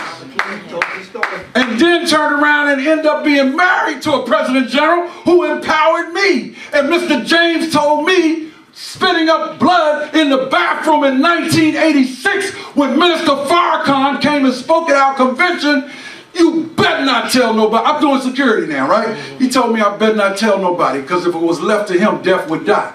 Little did I know what was going on. But I had to be sealed and not say nothing because he told me not to say nothing to his wife and anybody else. He turned around and went to the UK, and then we did the centennial for Garvey's birth after that. And he didn't leave us until 89. But the point I'm making to you is that he told me if it was left to him, death would die. He was dying. But he was still working. And he too was sent by his father from Antigua to meet Marcus Garvey at a young age in the 1920s. So he grew up in the UNIA. So what I'm saying, brothers and sisters, Miss Estelle James married him. And I don't know whether y'all, how many in here met Miss James? You know, Miss James was like, I mean, this sister was no joke. So for Baba Kamal as a great educator, Miss James as a Black Cross nurse, to be named after, you know, that division to be named after them. And Mama, I'm not going to leave out 330 either, called Brother Jackson Bay. And y'all that didn't know Jackson Bay, I'm gonna tell y'all a story about Jackson Bay in Chicago. And then Mama Jane, we're gonna do it.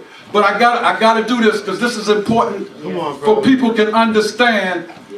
And it's not on me to do it. They're gonna come up and do it though. James, y'all getting ready? Y'all about ready? Oh, we're ready. Okay, good. Well, let me do this on 3:30 because because the whole day is supposed to be honoring the ancestors, right? Yes. But a lot of times we don't realize how powerful some of the names that were close to us, like Jackson Bay. Yes, yes.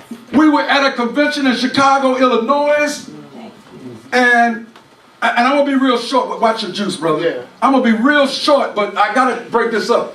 Marcus Garvey Jr. was the President General, and people thought that he was shot at in Chicago, but he wasn't. Somebody, y'all know about the snatch and grab. You know how somebody break your window and they expect you to jump out your car and they jump in and take your car? Well, that's really what happened. Somebody hit the car, and instead of Garvey and Miss Garvey jumping out the car, they drove off and drove back to the building. So security was on alarm, right? So, at any rate, long story short, we talked to the Popo when they came, and you know, I was Sergeant of Arms, and I was clear in my mind that nobody really shot at the car. But everybody kept telling us, Conrad and all of them kept telling us about the project that was right by Inner City Studies, is where a lot of times gunshots shoot over there, and they showed us where the holes were in the building. Now, I set you up to break this story up to you now. The next day, we were looking for Jackson Bay. Everybody was looking for, where's Jackson Bay? So I said, I don't know where Jackson is. I said, but I know how he is. And lo and behold, Jackson Bay took it upon himself to go over to that project and teach the children in that project who the project was named after, a black sister. And I'm saying this to you because I always told my brother, JB, don't go nowhere without me, man. One of us can go with you, brother. Yeah. Jackson Bay didn't play that. He would take on the Zionists. Anybody. He would take on anybody, yes, anytime, and hold them to the truth. And so what he did was he gained the love of that crew and that project. Seriously. Yeah. They loved him. And I mean, he had a way about it. And he had a way about talking to our people. It was amazing. Yeah, man. And Jackson Bates told me all the time, he was like, I used to say, well, you know, when I came into UNIA, because I was like, I ain't no Negro. Negro, I ain't no Negro, I'm African.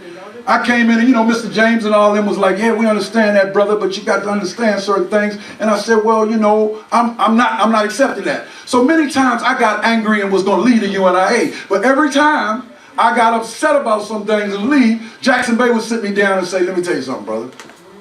He said, I feel just like you. I'd like to leave too, but where you going? I said, I'm going somewhere. He said, you've been with the RNA, you've been with the AAPRP, you've seen him, you've seen him, you've seen all of that. Where you going? He said, we need you here. So Jackson Bay was the balance with keeping me cool and growing up in the UNIA. And I'm sure that he influenced a whole lot of y'all. Well, he got 6 rough children today, and they ain't no joke. The division is named after Jackson Bay, Carter G. Woodson, and Benjamin Banneker.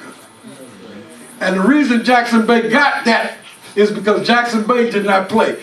And mama, you know what I'm talking about. When the Allen History Club, and you know, there's no slight to my brother Oduno Tariq, who was right there, Vernon Butler. Yeah, I'm gonna say it. I say it and I tell him too. There's no slight to him. But Jackson Bay, Vernon Butler, and Sister Abba, Oduno's first wife, and my wife at that time, Wadija, they was the balance of the UNI, and Brother Al Shepherdson, period. The reason I say that is because I told y'all earlier, Vernon Butler's wife got in contact with me, and I told I'm gonna give C.R. Gibbs his stuff. But that ancestral energy of Jackson Bay, Vernon Butler, they were the pillars of making sure the UNIA was here to stay, the Woodson, Banneker, Jackson Bay.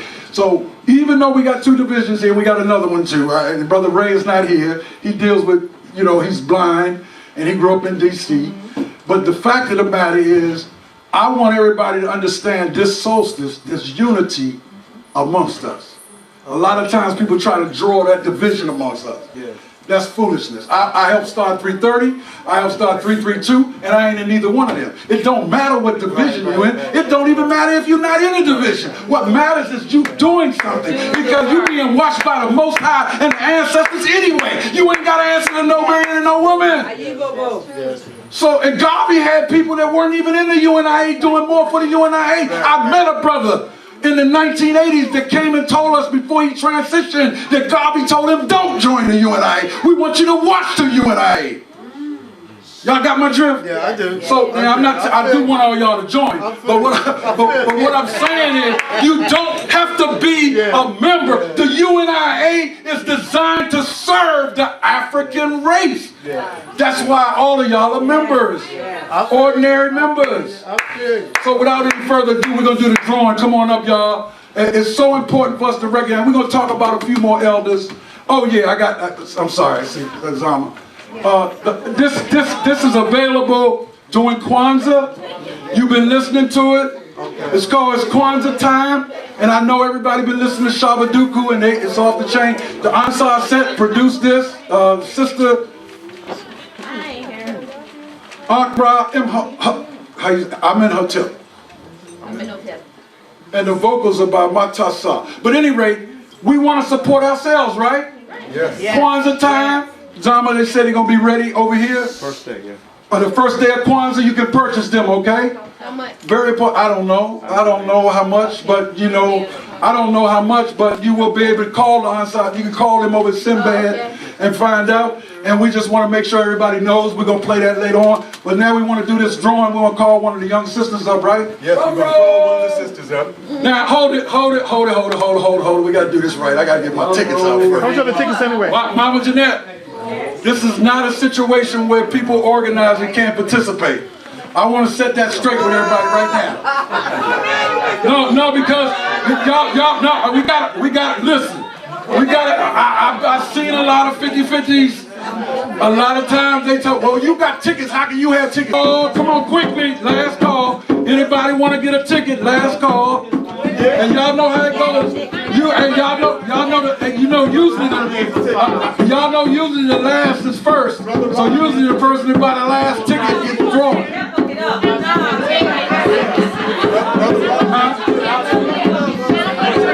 Oh, tickets up. I go. Tickets are $1 and 5 for $3. So why buy one? At least get 5. Exactly. $3, 5. You get 5 for $3. No, Ron had Hurry, y'all. Come on, people want the drawing. Ron had tickets. And I don't want people to get mad when my ticket is pulled. So y'all hurry up. You not. We normalize relations with Cuba and the connection to Marcus Garvey in Haiti, in Jamaica, and what it means to mother country. She's saying, maybe later on.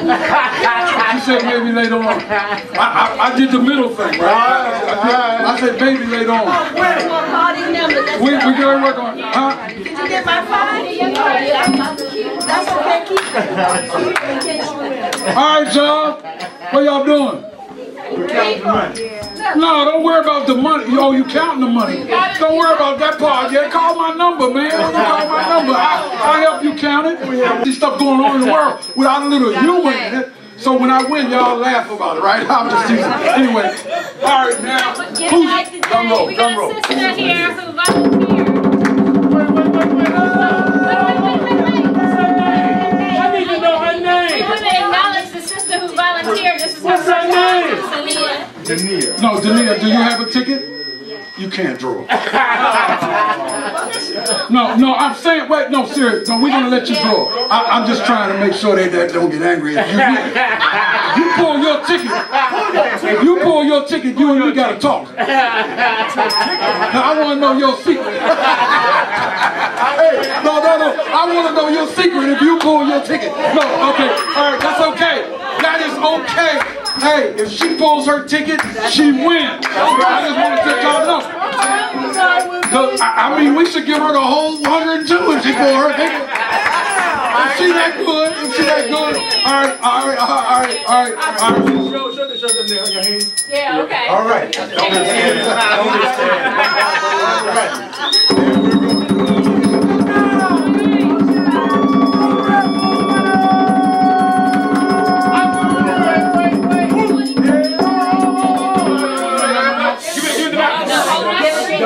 And we're I got to announce it. I'll see what I'm doing now. Open my tickets for me. No. You got a handful already. Whoa.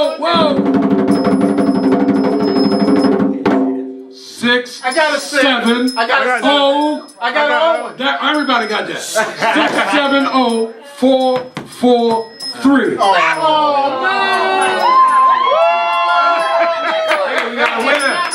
It's Paula Tubman. You see? Come on. Somebody go up there and get Mama Paula. Hey. Somebody go get Mama Paula. No. Yeah. She's upstairs. No, she's in the building. She's in the building. She gave me the ticket to hold. No, hold on. I go. I want to know, y'all can't contest this one. You know why? Mama Paula deserves That's right. this. She's been working hard. Yes. Not only did she come set the altar up, she's up cleaning up the whole kitchen. So y'all see how the ancestors work? So the worker gets rewarded. So I want her to come down here though, because she got to come down here though. If she don't come down here though.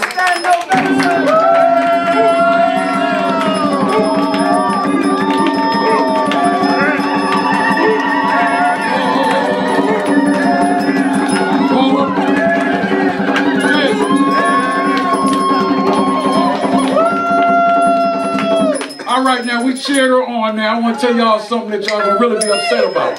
Mama Paula, I ain't gonna tell them. I bought those tickets for you, right?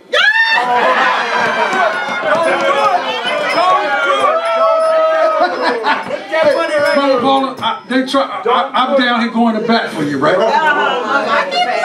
But guess what? You are the winner of $51.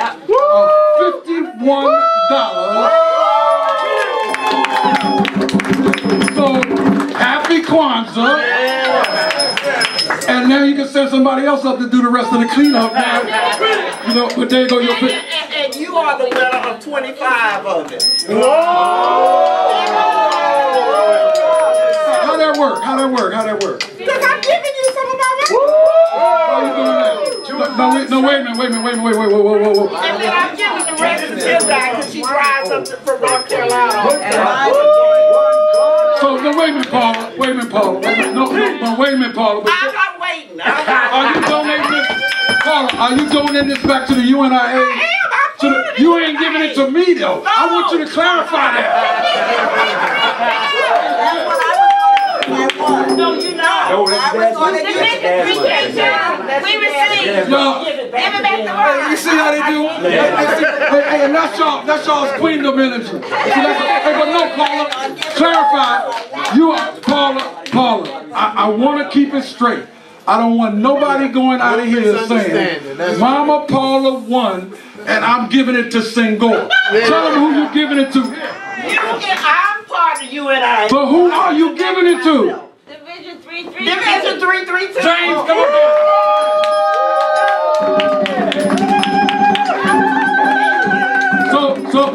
So we want to make sure y'all clear. Yes, sir. No individual got given anything. Yes, right. Mama Tendaye, she fighting over holding that, but her car takes gas to get it. And she brought her 103-year-old mother here to bless her.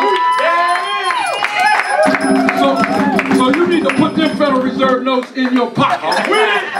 That's simple. That's simple. Hey look, and it's no coincidence y'all set up that altar. Wow. And the ancestors say, hey, we giving it back. Yes. And so that's the way it works. Yes. And so thank everybody who contributed though to the 50-50 because that's going to help us cover expenses. But not only that, that helps cover some other expenditures because sometimes people have made commitments to get here. So now I don't want to hold us up much longer. Yes, sir. I want to call up somebody else to talk about one of the ancestors. So Baba Imamu, come on up for a minute. All right, Baba. And the reason I call him Baba Imamu up is because we've been talking about Brother Jackson Bey. Baba Imamu joined the UNIA, I believe, in 1992, the same year that Marcus Garvey Jr. was elected President General. That is true. You say that's true, right at Howard University, right? That is true. But Baba Imamu was a Garveyite long before then. Before I even knew the UNIA was in existence, the United Black Community and African Freedom Fund Treasury was doing a program at Nation House Positive Action Center on Garvey, and y'all came out with a little book. I got it still too, Baba Imamu, where you talked about Garvey. Right. No, that was 1974. Well, that was before 1980? No, we was at... I'm just saying that was before 1980. It was the Black Umoja organization. Okay, I forgot about Black Umoja, that's right. I forgot, that's where I met you with Ricky and all y'all Southeast brothers. You know, we came over to Northwest to get some roots culture. No. It's important that he said that. Because that group, Black Umoja, has went a long, long way. I remember that now. Because, you know, I was a Northwest brother. Right. And y'all Southeast brothers came up with that Black Umoja. I don't know where you got it from, but talk about it. I know you came out of the military. I don't know where you got into that Umoja concept. But y'all came out with that book. And that was my first hearing about a lot of Garveyism here in D.C. Right. All right? Because I came out of Stop America from Eating the Young. I remember. Right? Safety Incorporated. Yeah. We had our own Black Panther thing. Right. We said we stopping America from eating the young. Brothers came home from Vietnam, right? Ain't that right? And that's how we hooked up, right? And we challenged all the African-centered people. We was tired of seeing this crazy stuff go on. And that's how I found out about the African-centered movement, because we were, well, I can't say it all, but we were wearing military gear at that time, and we were ready to take on the city. Am I joking? And so we ran into Nation House. Yeah, we were ready though. We were ready. We were ready for the revolution. I know, but at any rate, we got African synodized. I went to Cairo. Anyway, here you go. Talk a little bit about JB and the others that you may know that gone before us, like Barbara Rayford. Oh my God. Now, wow. Singo is right. I joined the UNIA in 1992. Just move over. So I'm sorry. Even though I used to come around with the UNIA with Singo and Jackson Bey, man, way back in the early 80s. All the Kwanzaa programs, we would be at the Mansion of Love. The Mansion of Love. We'd be at the Mansion of Love. Baba Kalanji. That's right. We used to meet there on 14th and Euclid. But like I said, I came up out of Southeast, and he mentioned Baba Oriefo. Yes. Now, Baba Oriefo was the elder in our community. He was also an elder in Division 330. Now, Baba Oriefo and I go way back. Because Baba Oriefo used to live on Morris Road in Southeast. And that's where, when I was born, that's where my parents were living, on Morris Road, almost a block from where Baba Oriefo used to live. So Baba Oriefo, I used to be his chauffeur before he died. And Baba Oriefo was a very, very, very, very inspirational elder to myself and Singo, everybody. You get around Baba Oriefo, he gonna keep you. Yes, sir. I'm telling you, and he gonna talk. So you just have to sit down and just listen. Y'all know what I'm talking about. That's right. Sing his Kwanzaa song. We're high on the nation and we can't come down. But real short. I joined in 1992 at the Howard Inn. Y'all remember the Howard Inn? Yes. No, before the Howard Inn was the what? Harambe Hotel. Wow. Right. Harambe Hotel. Wow. And Singo and Jackson Bey came to me and said, man, we want you to come to Harambe and speak. Yeah. I said, speak? I don't do a lot of speaking. But Yeah. I said, I'll be there. And Dr. Francis Welton spoke before me. That's right. And I said, wow, man. I said, well, I don't know what to say after all that. So I said, one thing that I will do, I said, in spite of all that what was said, I'm going to join right now. And I joined right on the spot. Joined the UNIA in 1992 at that convention. And I've been a prominent member of Division 330 ever since then. Right now, I'm the treasurer of 330 and one of the trustees of 330. And I wanted to say this too before I close. Mama Tendai, we were talking earlier, and she told me something way back. What year was that? They had the Vendors Mall on 8th Street Northeast. Remember that? Y'all had that Vendors Mall? Yeah. What year was that? I don't remember when we talked about it. I came here in like 1985. You came in 85? That must have been around 1990? Somewhere around 90? No, it had to be later than that. Maybe it was. Well, anyway, she told me in 1990, whatever year that was, or 80s, whatever, that she said, look, Bobby, Mama, she said, why don't the nationalists in this city get together, Oh, Lord. put our money together so we can buy up some of this property, She said that. build this community. And she told me this, I can't remember what year it was. Yeah. But you know, sometimes people come into your midst and they so far ahead of the game. Oh, Lord. And when she told me that, Yeah. I think it went in this ear and went out that ear, and we didn't respond. Yes, sir. But you know what? It's back in my ear, and it's not leaving this ear. Okay? So, in 2015, and she's going to help us organize this. Baba Shango, and I'm asking Appeal to be a part of this, and some of the other organizations. We need 100 people. Yes.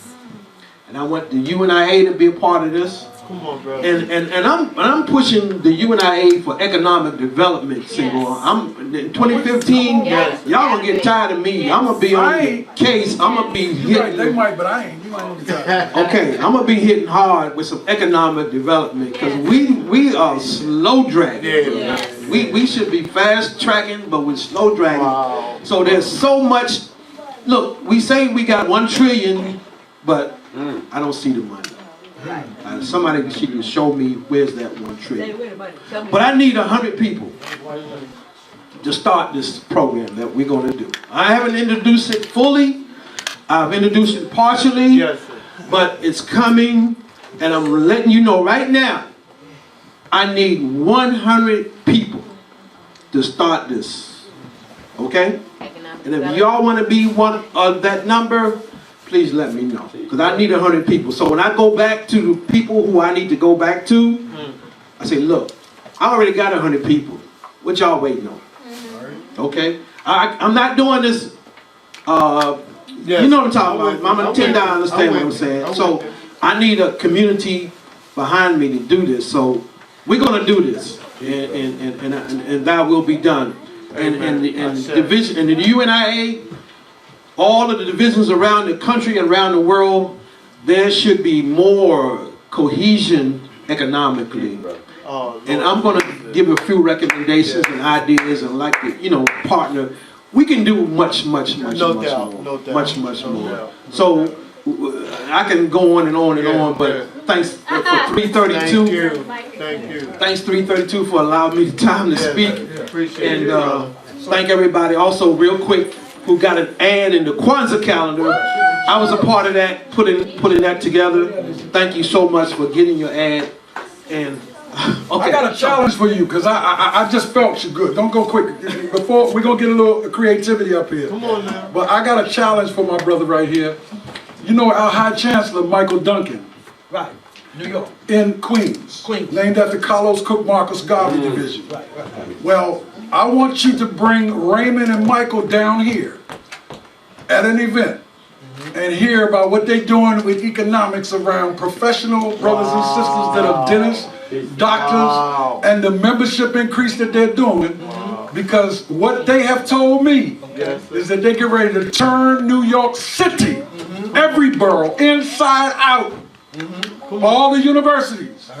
Brother Raymond, his vice president of that division, who's from Haiti, is doing a presentation. He's a worker. He's challenging everybody. And what you just said is in tune with what they're doing. Marimba Ani, listen, and her brother are working with them, and they rebuilding Harlem from Queens. They meet, one of their monthly meetings is in Harlem, where they're building a division in Harlem. The same challenge. And I want you to contact the Tanzania man. We were with them yesterday, by the way. That's Brother Wakili in Brooklyn. Wakili, yeah. And the reason I say that is because we're coming up on a new centennial. Yes. Garvey came to the United States in March 1916. 1916. Okay. So 2016 will be another centennial for us. But New York, and this is no offense, I was born in Banneker City. But you know Mama Tendai, New York got more juice and more people than us. And we owe it to the ancestors to go back to Trail of Garvey and to go back south where more divisions of the UNIA was in the south. That's why our ambassador Abubakar Kareem is in Charlotte now. Our ambassador West Africa, Charles Lloyd, is in Tuskegee now. Y'all hear what I'm saying? Bilal Sunni Ali is in Belize now. Brother Harua Forai Atta is in St. Thomas now. So I'm telling you, from DC, and I'm gonna work with you, but I want you to connect in with those brothers and sisters I just mentioned. Tony Browder's here, our ambassador Komet. He's doing the same kind of work. Over $40,000 goes over to pay for what's happening over there. And me and him had the same conversation you had. We should be able to pull, because he's with Appeal. You understand? Brother Hakima in Atlanta and Brother Ross Marvin. So call up all of them. Don't just call the President General, but call the Minister of Information or UNIA, the Council General we hear. Call on them. And Brother Clyde Banks in Chicago, who's the Ambassador of Business Development, who got a degree from Howard University in Economic Development. They're growing, man. And we need to follow and emulate what they're doing and tie it into Appeal and us listening us and Black Star Lion Cooperative in Ghana. Hello. And don't forget Amanifu Harvey, Ambassador of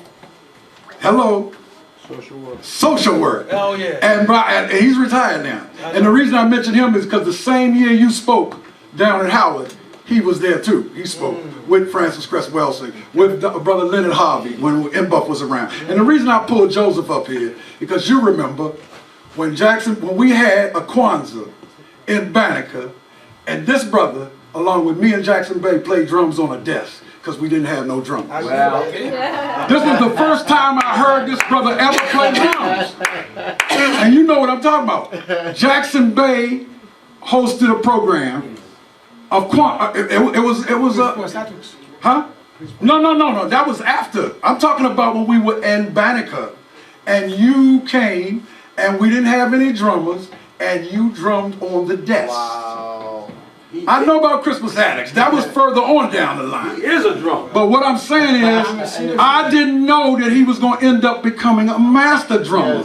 I'm trying to show. And now I'm getting ready to bring somebody else up, that new brother Jackson Bay. And y'all brothers, we're going to step aside and let the queen take the mic. Because when we used to do big programs at Banneker, my sister Abuna Disro was one of the only poets that we had rolling. And you knew Jackson Bay. Come on up here and bless the mic with some poetry. I'm talking about, and y'all, we stand Copeland right now. We going back to the day when the UNIA didn't have to pay $1 million to get Banneker. Y'all know you got to pay $1 million for insurance now, right? But we used to have African Heritage Month events and the Defiant Giants. Everybody know Malik Zulu Shabazz, right?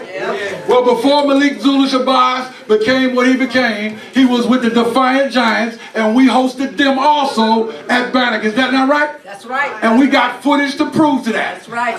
When he came out of Howard University, the Defiant Giants was poets. But we had sisters that were poets, and Sister Abuna Disro was one of them. And I want to bring her up to bless us, because she knew Jackson Bay very well. In fact, Jackson Bay was in love with you. He told me. He said if he hadn't got married to Deborah, he was coming after you. He used to tell me that.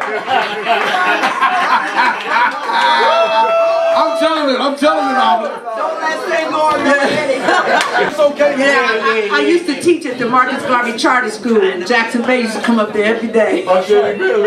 He's good people. But I want to focus on the ancestors. Just do something about the ancestors. And then I'm going to take the youth home.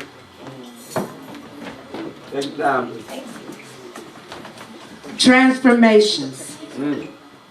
Transformations, taking time to shape our mind of all life vibrations that flow throughout the universe.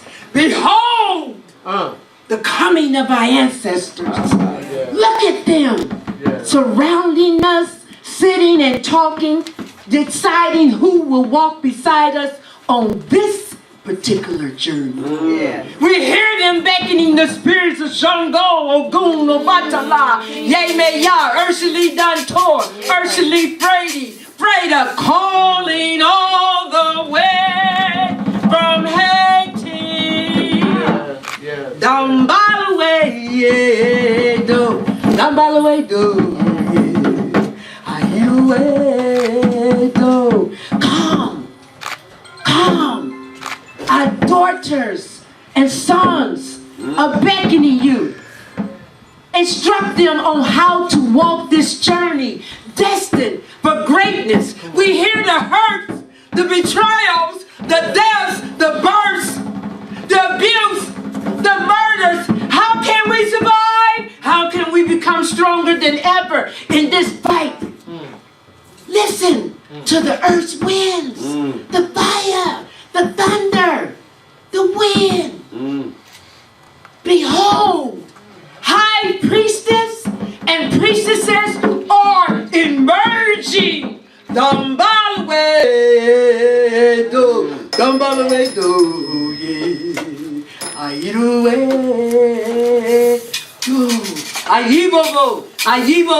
Ayibobo. And that's Creole, but hallelujah, hallelujah, hallelujah. We are emerging. Thank you.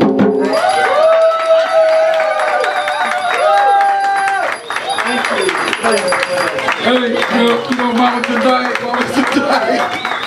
you say, so, I said, don't tell brother say go. You know, I understand why you said that, but for real, Jackson Bay told me to say that. Okay. All right. No, for real. No, because me, you know, Jackson Bay was my big brother, right? And he used to tell me a lot of secrets. But he also would say, Senghor, you gotta speak truth to power. This is true. And so I just told the truth. Okay? So, and you know what I'm talking about. You know good well what I'm talking about. Because Jackson Bay had a way about respecting black women. And he was always particular in awesome zone. Where's the awesome people? Come here, awesome. Let me give them a school. Cause see, we want to hail up the awesome ancestors too. Jackson Bay was one of them. Baba Lumumba's brother was one.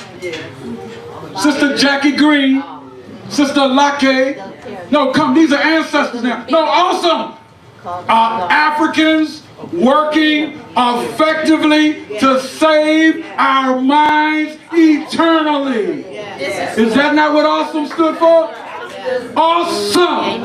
No, you see, awesome was attacking the curricula of inclusion in New York. And also what was happening here, we had rope-a-dope the superintendent of schools here in D.C. Y'all remember that struggle? Dr. Jenkins, we rope-a-doped him. Y'all know how we rope-a-doped him? We had him meet with Dr. Clark. Hey, am I joking? We had him meet with Dr. Clark, Asa Hilliard, and them, and they Africanized his tail. Hey, do you remember that? The Nubian conference down in Atlanta. Right, but they rope-a-doped him. And he came back to D.C. acting like he was Africanized. Yes. And they fired him. That's right. Straight up. Because they knew that he was so Africanized that he was going to flip the system and Africanize it. Abner Walker, Yes, my friend. Tony Browder. Oh, they would get ready to go into schools, and I mean, we were following the curriculum of inclusion in New York. But down here it was a little different because we had a lot of Africans in key places. And when we got the superintendent, we was getting ready to rock and roll. And the powers that be said, they got to get rid of Jenkins. Am I joking, y'all? And so out of that, what we do, we set up Awesome. Africans working effectively to save our minds eternally. Because we saw that they was not going to allow us to do the kind of work we really needed to do in the system. And so that's real, okay? Baba Kamal Robinson was a part of that. Abner Walker was a part of that. All right? So y'all gotta, we gotta remember, and we gotta be clear. So now what we're gonna do right now is honor a couple more ancestors that are very, very important. Okay. And that's Baba Kalonji Olusegun.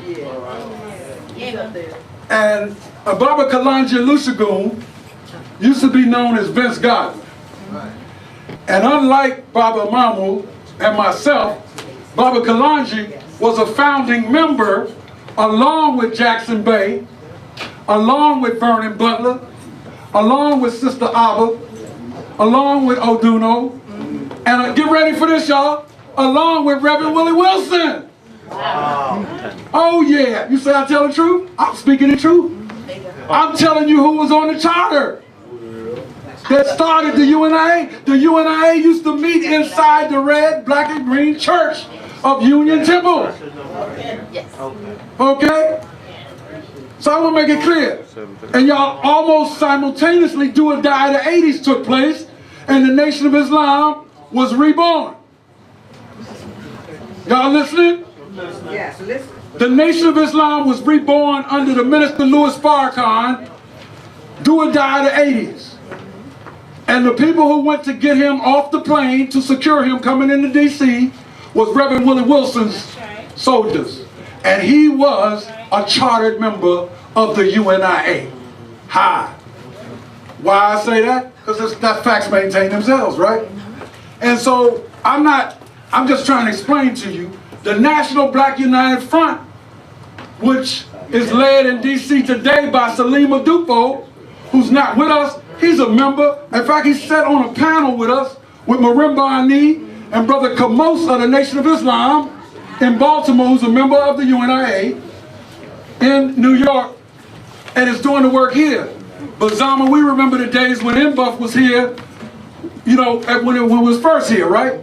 Most people don't know that the National Black United Front was born in 1980, the same year I joined the UNIA.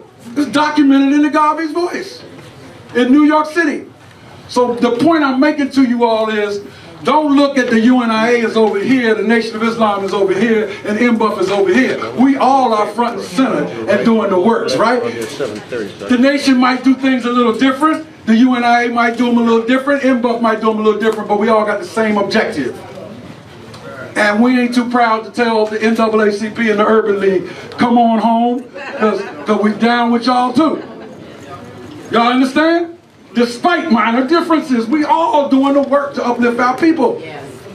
So anyway, Baba Kalonji Olusegun was a Garveyite before the division was here, because his father was a Garveyite. Yeah, I told him earlier he was a chartered member. And Vernon Butler was a chartered member. And Reverend Willie Wilson. Huh? And Jackson Bay. No, I got you. So, James, Akua, come. It's at that time. It's that time. Y'all gotta come. So I'm gonna let you all take it from here. I'm calling her because I want her to talk a little bit about. No. We ain't got that kind of time, James. We can't open the mic now. It's just over 7:30. We can't open it up now. We get ready to honor Brother Farouk here. And I wanted you to be a part of this.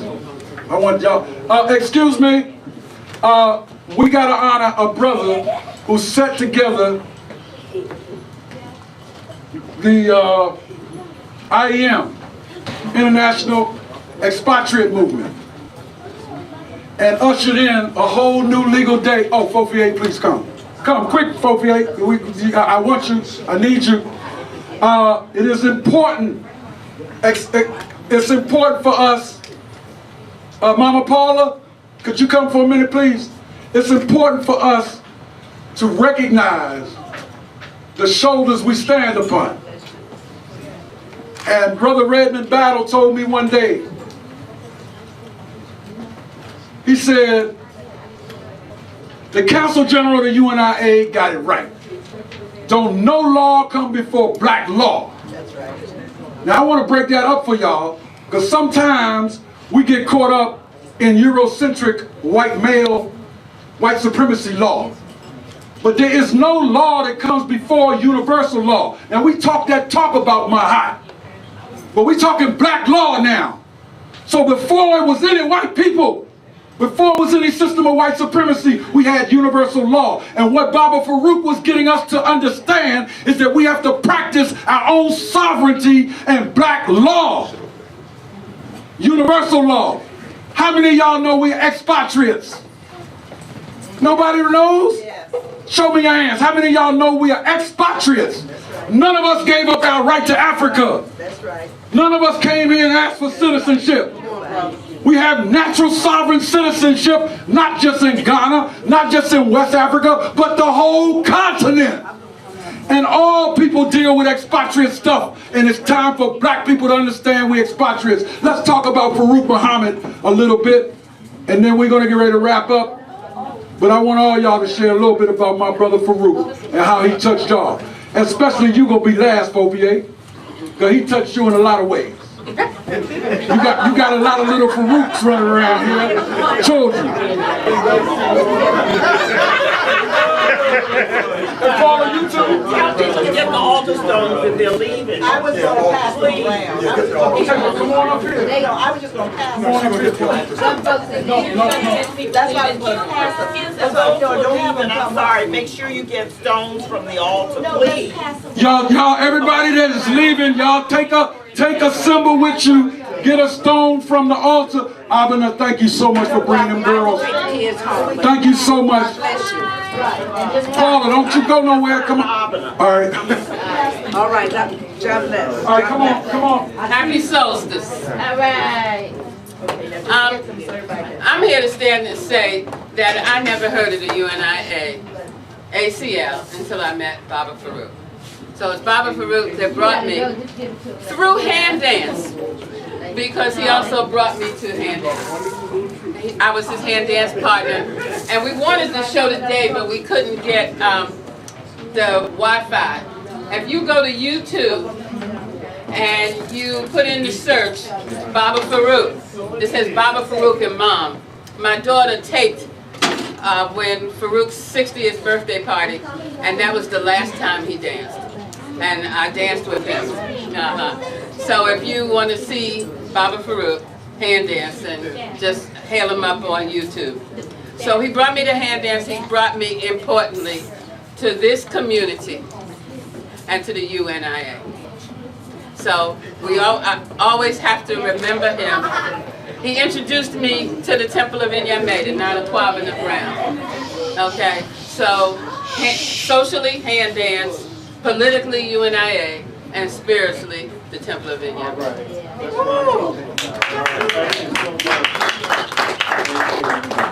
Baba Farouk was a maverick, a person with a different attitude about life. You know, he went to law school and decided that he did not want to pass the bar. He didn't need to take the bar exam in order to do what he wanted to do.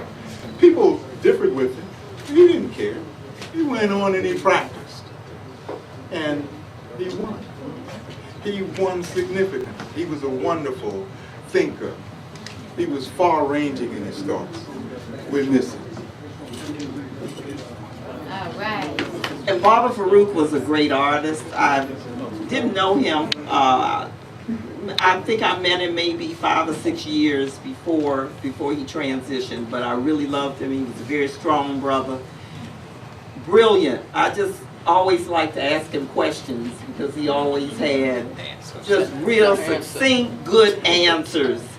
And he had so much experience in life that I knew that what he said was valid and legitimate because it was coming from a place of experience, emotion, heart, and spirit. And he's really a beautiful brother, and I loved his apartment. It looked like a museum. Yes. And he had everything organized. He must have had 5,000 pieces of art in that place, but they were all organized. He knew where everything was. He knew what everything was. And the first time I went in, I felt as though I was in some type of a sacred place. So I said, this brother is really, truly, truly special. And I'll always love him, always remember him. Excuse me. You gotta be last. I am late. No, you're not. Tonight. Oh, tonight. I gotta let the queens come, because queendom come, y'all brothers. Before kingdom can come anywhere, queendom must come first. That's right. Towards the latter years of Baba Farouk's life, he became an honorary member of Adasi. Oh, that's right. He was Adasi. Yes, he was an Adasi brother. And in addition to that,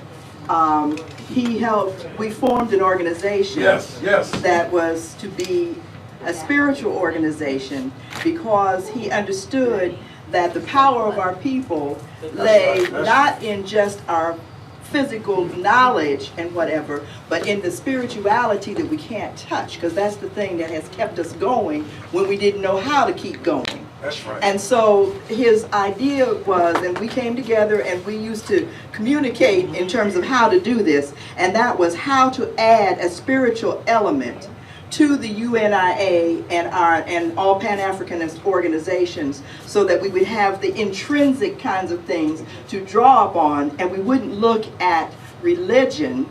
We instead would deal with spirituality, which transcends all of that, so we wouldn't be divided by whatever anyone's religiosity was, but rather we would deal with the spirit and that thing that draws us together, our Africanity. So we worked on that in terms of pulling that organization together, and in his latter days, I know Baba had been in several places in Africa and other places where, Baba was, he was a man who was going to take on whatever he could take on. But I was very fortunate to be able to introduce him also to the shrines and the temples. And he has a family in Nigeria that we look out for him spiritually, even after his transition.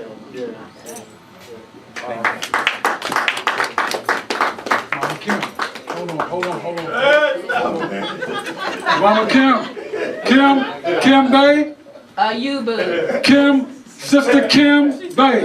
Ayuba. Sister Kim Bay. Yes, you hear me? Sister Kim Bay. Kim Bay. I gotta do this because I had some conversations with Baba Farouk. Yeah. And he kind of said some things to me about people who inspired him. Yeah. And one sister he spoke highly about, in addition to these other sisters, was you. And you got to share. Okay. I'm not good at this, even though I'm in front of people all the time. When I'm put on the spot, it's kind of difficult. I know. Baba Farouk absolutely touched my spirit and my heart. Yeah. I met him through roots rock reggae, which is a very spiritual type genre of music. And the first time I met him, it was a strong spirit. And then the next time, my husband, Zaya, with Proverbs Reggae Band, they had a show. And I think I was affiliated with Bamboo Station at that time. And they had a show, and I didn't even think to invite Farouk. I had only met him once. The next time I saw that brother, he lit fire in my behind for not inviting him. And then he introduced me. Well, I had known UNIA through Brother Senghor, but he pulled me in and introduced me to the Legal Defense Committee, and I was helping him in that regard. But that's one brother who you only have to meet him one time, and his spirit and his power just resonates within you. And it's always been a blessing to have had him touch my life. Thank you. Y'all, I'm not speaking on behalf of Baba Senghor. I'm speaking on behalf of my tender love. Kathy English Holt, who could not be here with us tonight because she had to be with her daughter. But she told me to make sure that y'all know that the way Baba Senghor and Sister Kathy connected was through Baba Farouk. That's right. Yep. Farouk told me about Kathy years before I met her. Didn't even know her name. Knew her ex. He told me the whole story about her and her ex. No, serious. And told me how she was a great massage therapist, and man, you get a massage, you need to go see Kathy. And told, well, anyway, Lord behold, the Nubians, who you just heard about, the Nubian International Hand Dance Association, who used to meet at the Bioko, and Farouk first learned hand dance. I used to tell him all the time, man, you know, we got the hand dance down, man. Got that Chicago step. And so he took hand dance with Sister Priscilla, and after he got that down, we formed the Nubian International Hand Dance Association, and Mama Kathy happened to come in one of the events. And I spotted her, being a divorced brother from a beautiful sister who I love dearly still today, mother of my children, Wadija, who loves me and Kathy, and we love her. I want to make that clear to everybody. But she came in, and she had just divorced for 25 years with her and Ibrahim. And I had already known about them, had no idea that it was her. And I said, Farouk, who is that over at the bar, man? You know, Farouk was like, forget it. I said, what you talking about? He said, forget it. You know how Baba Farouk was like, forget it, Senghor. I said, man, I just want to know who it is. I just, you know, he was like, forget it. I said, what's your, you know, what's, he said, leave kitty cat alone. I said, what you mean, leave kitty cat alone? That's my massage therapist. She don't want to have nothing to do with you. She's still getting over her ex. I said, okay, that's cool. So anyway, long story short, James, I got to tell the truth, right? I'm bold enough. I go over to the bar. I say, hey, Sister Kathy, how you doing? I said, how you know my name? I said, Farouk told me your name. You know, I heard you was a great massage therapist. I said, do you want to dance? No, I'm sorry. I said, do you want to drink? Because she was over at the bar. She said, no, thank you. I said, wow. You know, and you know, me a persistent DC Scorpio brother, you know. I'm like, okay. I left. So I go back and tell Farouk, watch this, Farouk.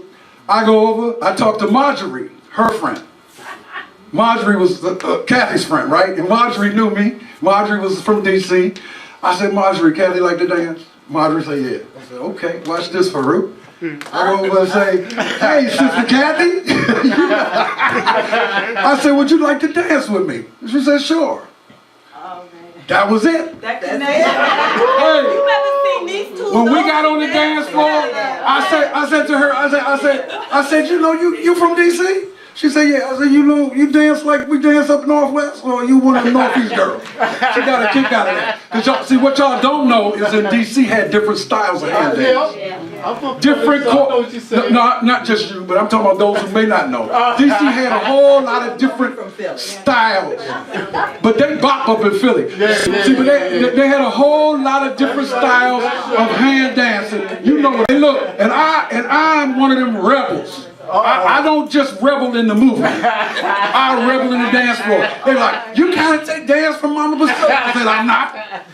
I ain't taking dance from nobody from North Carolina. And she talking about 7-step and 6-step. I ain't got no step. I step the way I want to step. So me and Farouk used to battle over that. Farouk like, Senghor, I know you got your style, but you got to go dance with. I said, no, I never took dance classes. None of us. And then people want to know, would you hold dance class? I said, no. You want to hold class with me? Let's get on the dance floor. I don't care whether you do 2-step, 1-step, 3-step. Where I come from in DC, anybody can dance. And if you a brother, you supposed to be able to lead any sister. And you don't throw them all around the floor. You roll the way they roll. But we got some brothers that like to throw sisters all over the place. And, you know, no, you got to be easy with black women. You know, and Mama Kathy loved that because she's a strong black woman. Yes. I used to have to tell her, I'm supposed to be leading Kathy. She be trying to lead me. It's still today. It's still today. It's still today. Sometimes she get to the spirit because you know she's out there. Y'all don't know Kathy. Y'all think y'all know Kathy. But Kathy get in the music, buddy. If that music get to her, I don't care if you're sunny all day. I don't care who you are. She gonna dance with you. I feel you. And if she's in the spirit and I'm dancing with her and she want to go this way, I don't care which way I want to take her. She's going that way. That's a fact. But anyway. So anyway, I say, Farouk, you see that, man? She danced with me. He said, yeah, that's cool. He said, but you know, you can forget it. I said, Baba Farouk, I'm not trying to play like I'm trying to break this sister down, you know what I mean? But I like her. I said, man, and you know, you need to quit that, man. You don't know what might happen. And he told me, he said, you just don't know, brother. She's a beautiful sister. I said, what you trying to tell me that I ain't beautiful, brother? I mean, me and Farouk just had some real, y'all know Farouk loved black women and black women love Farouk. Because Farouk was a tender, he was a tiger, a lion, but he also was a teddy bear. And you know, Kathy used to tell me all the time, everybody think how mean Farouk is. Farouk's really, you know, he's a very loving spirit. And I mean, that was something I learned from Farouk, because he came from Chicago, hard knocks. And you know, I met Farouk back in the days when you didn't see, you know, strong black men was always in cultural attire, you know, real strong. And when I got to talk to Farouk and find out, I began to see, you know, Farouk had, you know, multiple sides. And that was really good, because he's a granddaddy and he's a good brother, okay? So at any rate, he called himself protecting Kathy. Y'all understand what I'm saying? I broke him down, I found out. Because he thought, he knew where I was at. He knew I was heartbroken. He knew she was heartbroken. And he didn't want us to connect and break no more of each other, right? He was really seriously protecting me and her. He wasn't trying to say that he didn't want us to hook up. He was just trying to, you know, do what Farouk do. So anyway, long story short, Kathy told me to let y'all know. Thank God for Baba Farouk and Mama Wadija. Because she understands that things just don't happen physically. They happen spiritually. And when Farouk found out how tight me and Kathy was becoming, he came to us and said, y'all don't forget, I hooked y'all up. I'm the one who y'all met through. So she told me to make sure I told y'all today, if it wasn't for Baba Farouk and his persistence and his love and his caring and his organizing, we probably would never have met. Now guess we met down the street from where we live right now, at Bioko's, African Nigerian club, right? And you know, after Kwanzaa, that's what she want me to tell y'all. Because I got her to invite me to a Kwanzaa at her house. You got it to. And the brother, I said, sister, you have a Kwanzaa at your house? I said, I love Kwanzaa. I said, can I come? She said, yeah. And I didn't know she was dating. Check this out. And I'm telling it, I might as well put my stuff out there. I didn't know she was dating a brother from the continent, right? But he messed up. So he didn't come that night.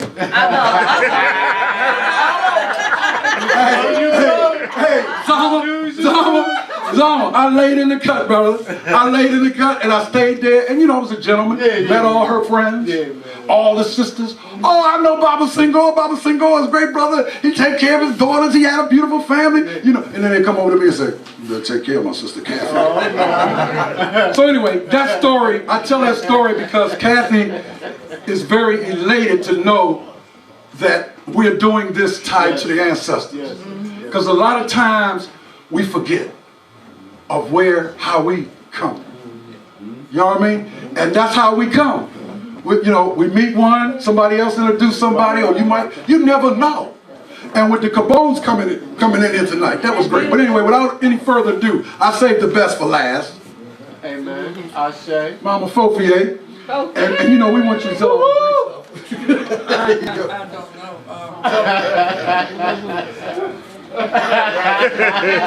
We understand, sister. We talking about Farouk, right? Okay. He introduced me to hand dancing. He brought me into the UNIA. He convinced me to join the Legal Defense Committee. I met him in college, going to law school on 16th Street. Antioch. Oh, wow. A year later was history. We got married, had children. And now to this day, now I'm looking at the children. Yes. And I'm telling them a part of them that I see. That's what I'm talking about. Yeah, because all the children had a great time with him. And all of them had a little piece of... His personality was just so big. He influenced so many people. Not only did he influence a lot of people, but he knew a lot of people. He used to always say, if there's anything you need, if you network, you can get anything you need. Right, All you got to do is network. That's true. So a lot of things that he taught me personally, and that he taught the children, we're still unraveling it to this day. And realizing how much of a giant he really was in our midst. So there is a big legacy there. I could go on and on. But you know, that was a spiritual connection for us. Because even after we divorced, we were we went on cruises together after we had our divorce. So Tell us a funny story, like if you can recall a funny story about this, was something he said, did something that just beat you. I know it's a lot of them, and I'm putting you on the spot. I know when he used to have a good meal. When he used to, and all the children know this. When he had a good meal he really enjoyed, he would say, "That was good." But he was a soldier. He was a teddy bear. And we used to fight behind the doors and come out, you know, smiling and stuff. But we worked together. And like I said, there's still things that he taught me that I'm still learning to access and apply in my life now. And I probably will go to my grave, you know, trying to use all that information, right? There was a lot. To keep from getting emotional, because I'm still there a little bit. Yes, ma'am. But, thank you so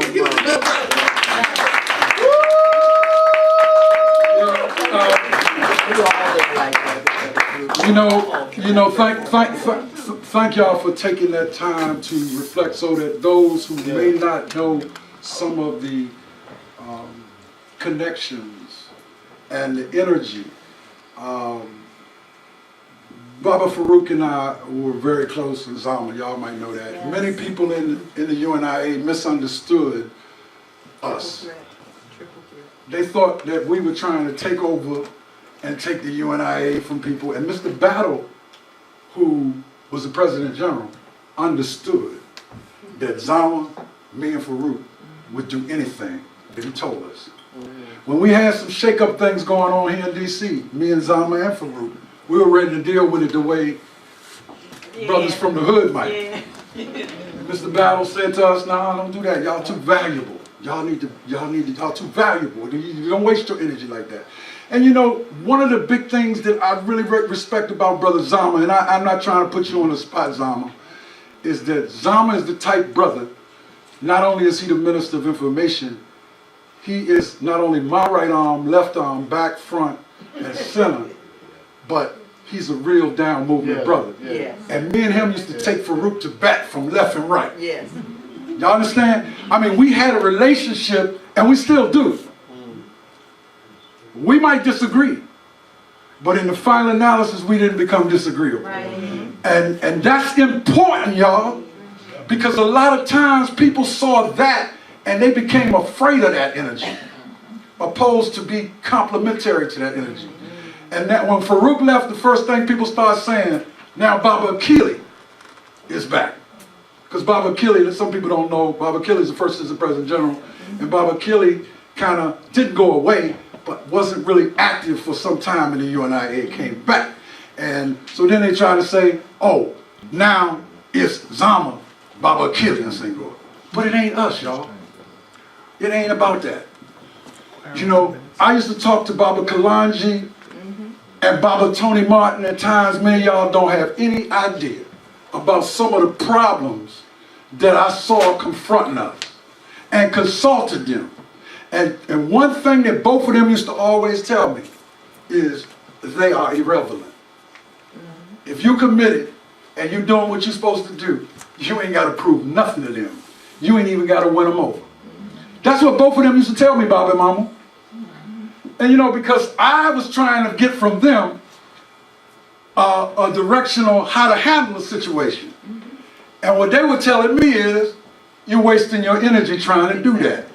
They'll come around when they're meant to come around. You just do what you got to do. And I saw people attack Garvey Jr., Brother James, and whenever you in this seat, you're going to be attacked. You're going to be challenged.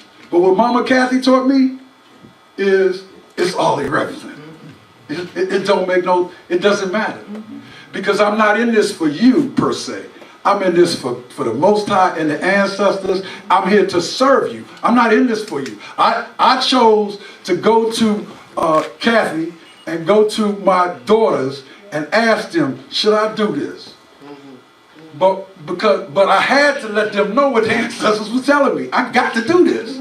But I still went to them and asked them. So anyway, but it's not about me. It's about our divisions. It's about all of y'all. And we got to wrap up, but I wanted to say to y'all, this has been beautiful. Adasi, we love y'all. Y'all are the gateway to the ancestral energy. I mean, if this is not an altar for you, huh? You understand what I'm talking about? Now, I don't know how many of y'all got altars at home. But it might not look like this, but you certainly can learn how to do it. Because it's your altar. Right? I took my crystal off my altar and took it with me to Philadelphia because I wanted to lay it on a Kenji Ture when she was talking about her baby brother, who is now an ancestor. Y'all know Kenji Ture in our voices? Yeah. This is her baby brother. I didn't know that. We just sent him over. 40-day rites was last Thursday, and we had another memorial in Philly at the Church of an Advocate yesterday. And then we had a memorial for him, the family, and the VA in Coatesville. Are they from Philly? No, actually, him and Jerry met in the VA in Coatesville. But, no, he's from Baltimore originally. But one of the original Black Panthers, AAPRP, Walk with Kwame Ture. I knew this. I'm saying, I kept telling you, brother, I knew him from something like that. Yes. And you know, in New York, you know, he wasn't even feeling good in New York, right? So, but the point of... That's right. But what I want y'all to recognize is I took my quartz crystal. Y'all know Ross Ben? Yes. Bad brother. Ross Ben spent a lot of time here in D.C., but Philly is his home, Kim, your home. Well, Ross Ben, I got a big quartz crystal from Ross Ben years ago, and that's where I do all my lodging of my ancestral energy. I take that and move that around on my altars, and you know, because I know, you know how crystals hold the energy, right? And I don't take it out, but I took it with me to Philadelphia, because I knew I was going to see in Kenji, and I laid it on her, because she laid it out to us of stuff we didn't even know about her younger brother. You understand? So what I'm saying is, none of us know when we're going to be called home. And some people say, give me my flowers while I'm here. And that's all right. But we're going to make sure that when you do go on the other side, we're going to let you do your 40-day rites. But once you get over there, we're calling on you to help us. That's right. So don't think if you leave before us that we going to say, well, that's why I say we want to honor Baba Farouk. Because Baba Farouk said something to me in the context of the ancestral energy in the UNIA. When we start dealing with Yanga, people like that people don't normally honor. He was like serious about that work. Yes, he was. Okay? And he was a brother just like us. I mean, we want to live life. But he used to talk to us about the importance of those who've gone on the other side. So we would be remiss if we don't hail up Baba Kamal, Baba Arefo, Vernon Butler, Jackson Bay, and Baba Farouk. And it's a lot of others, but if it were not for them brothers, the work that we're doing wouldn't be on the level that it is now. Because they're continuing to do that work for us. And what we say to Brother Yetta is, please remind all our brothers and sisters on the other side, we still here, we still love them, and we still are respecting their legacy. Brother Bow, Charles L. James, Thomas W. Harvey, Stewart, you know, people who served, Cheryl, who served as President Generals. See, a lot of times we get caught up on Garvey, but let's be very clear. Garvey didn't do anything that he did not recognize others on. And don't always hold up the Garvey of yesterday in the 20s when things was cool. Because Garvey laid us out in the 30s. Garvey. We could go down the line. Ruth Smith, Henrietta Vinton Davis, Lady Demeanor. I got a book over here of women of the UNIA that came out of Chicago. They did Women of the UNIA out of the UK. Sister Zinga did it. If it weren't for black women, y'all wouldn't know the UNIA. Garvey, I got you. I got you. Garvey for real did not even get his books published.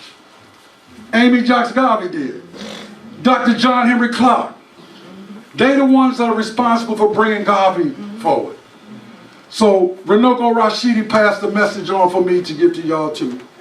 He'll be here on February the 27th. So lock that date in. And Runoko went, and this for people that ain't on Facebook, Runoko went to Greece for the 3rd time. Because every time he's gone there, the daggone African section has been closed. Wow. But I'm going to show you how the ancestral energy works. This 3rd time he went there, half of it was open. And he was still upset. He was like, damn, but they won't open it up. And he was very vexed. And if y'all know Runoko was a Leo. Born on August the 16th, day before Garvey. And he gets frustrated very quickly because he's passionate about what he's doing. So he showed them that. Y'all know what they did? They opened up the museum section only for Runoko. Wow. That's right. And he set pictures up on Facebook already. Good. Because the ancestors don't play. And I told him, I straight up, Runoko was like, he said, they opened it up for me. And I didn't know they know who he is. And they opened it up for him. Greece. Open up the Africans. So I told him straight up, I was like, Runoko, you the traveling ambassador to UNIA, and the ancestors are looking out for you. And they know the work that you're doing. And that's serious business. And then he went on, he was in the Cameroon, and then he went on to Paris to see his daughter. And lo and behold, y'all know how it is when a black man is loved by a black woman, but it ain't nothing like a black man and his grandchildren and children. Girls. So I want to tell y'all, Runoko is lit up. And when he come back through here, he gonna drop a bomb. So anyway, I just wanted to share that. Thank y'all very much. I want you to have a very prosperous Kwanzaa. Well, of course, we didn't light candles. All of y'all know about Kwanzaa. We got Division 330. They hosted Kwanzaa on the 30th. We got Kwanzaas all over the place. Get y'all tickets for Umoja Night. Support Jawanza Zulu, and the UNIA is one of the sponsors of that. We have put up out in Adasia, quite a few people are supporting that, but I want to see y'all at the ball here in DC, supporting what used to be the 20-something collective. Because it's from 10 to 2. And if you don't, it might not be in the calendar, but if you don't know about it, get your tickets, y'all. I expect us to have a grand time with young brothers and sisters. Don't play that now. Don't let these young brothers and sisters down who grew up in Kwanzaa. That's right. Don't let Mama Tendai, Paula, and Singo, and Zaman be the only elders up in there. I got the wrap-up sign though, y'all. No, brother, I got the wrap. No, brother. No, brother, you talk to them. Brother, no, you talk to them in the audience. Everybody. Hey, listen up. Everybody. Let's get Sangoa. No. One God. One aim. One destiny.